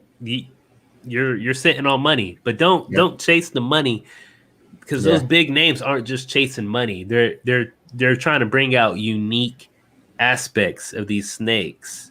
Yeah. And it just so happens that they're affiliated with quality, like they're synonymous with quality. So they're not going to sell their snakes for cheap.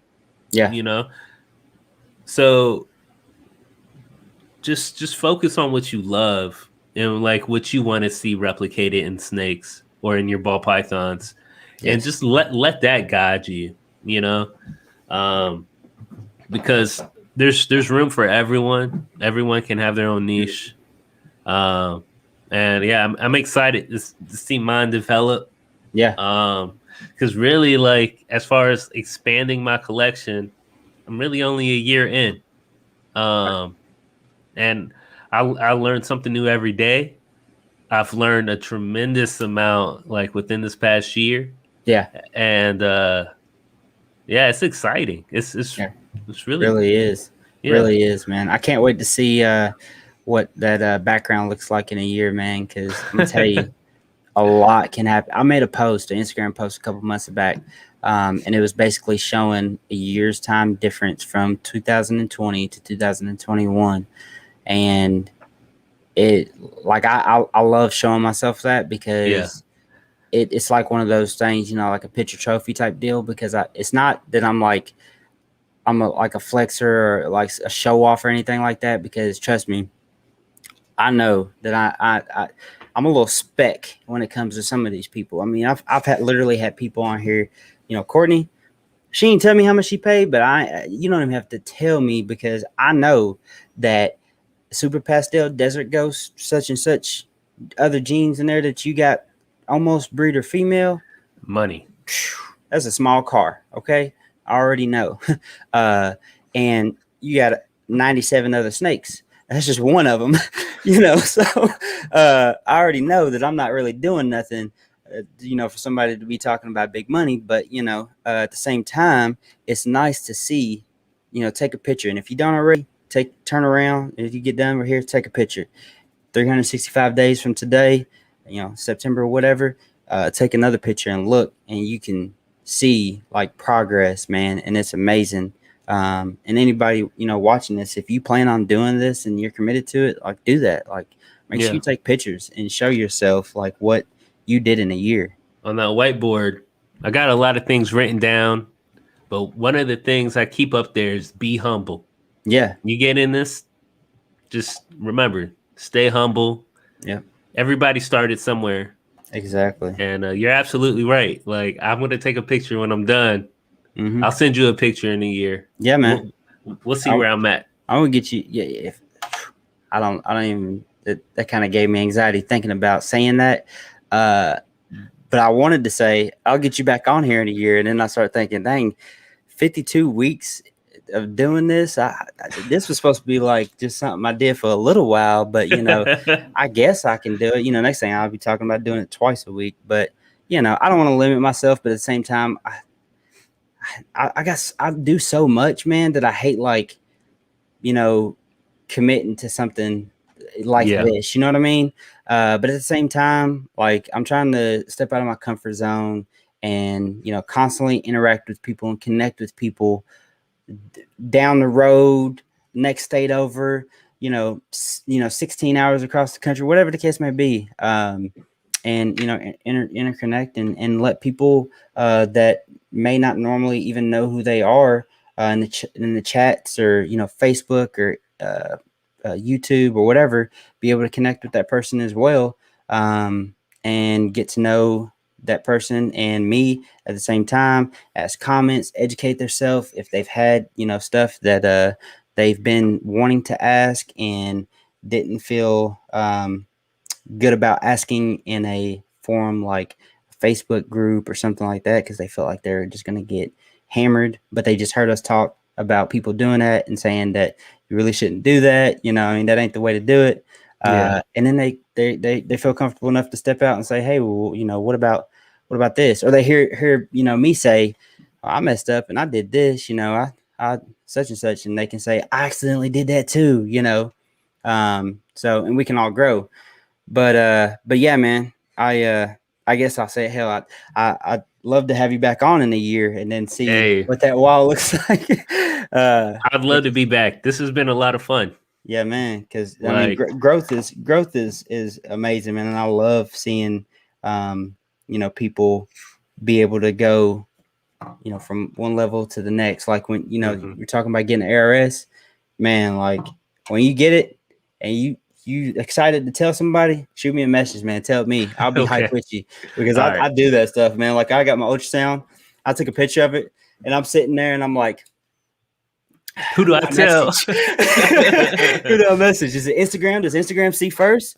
You know, who do I message? You know, I'm sitting here, you know, and it's just excitement. So, but yeah, man. I guess I'm gonna wrap it up. If no one has any other questions for Blake in the comments, and you don't have anything that you'd like to add, do you? I was just gonna say, if y'all have enjoyed this, I'd love to have you follow me. Yep. I follow y'all back. I follow all like reptile enthusiast people that I see come across my page because I'm all here to be a part of the community and engage in it. You can find me at Constrictor Construction on all platforms. Yes, sir.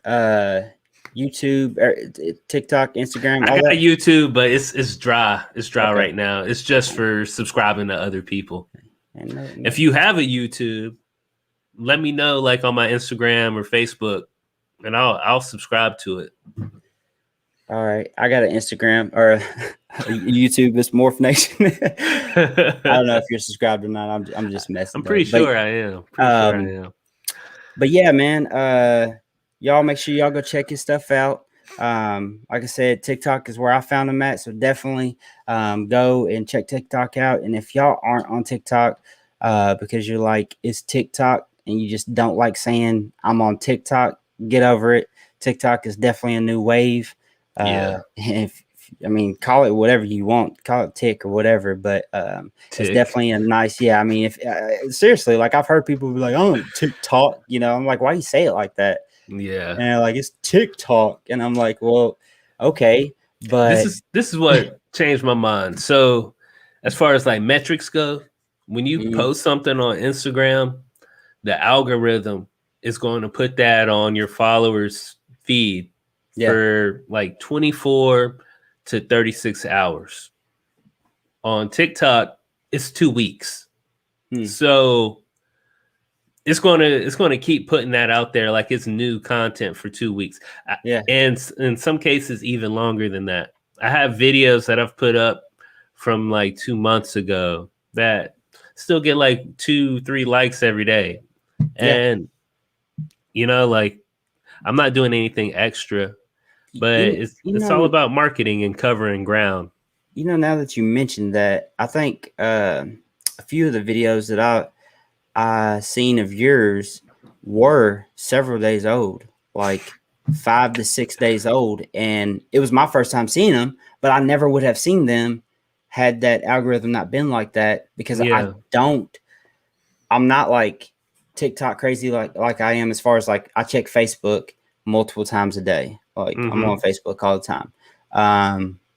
And TikTok is like late at night when I'm trying to watch some funny videos or something, and I'm trying to think of like what's my next video that I'm gonna post where somebody can get a real kick out of it, you know. But yeah, that's interesting. I didn't know that they did that longer.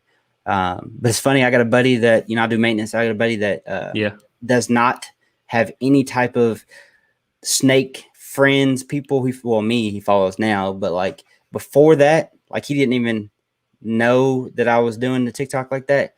He sent me a not a screenshot, but the link, and he goes, "Man, you just popped up on my For You page." And I was like, "What?" He's like, "Yeah." He's like, "I'm sitting here watching welding videos, and here you come. You know, you knock somebody out and talking about going to get a Gatorade."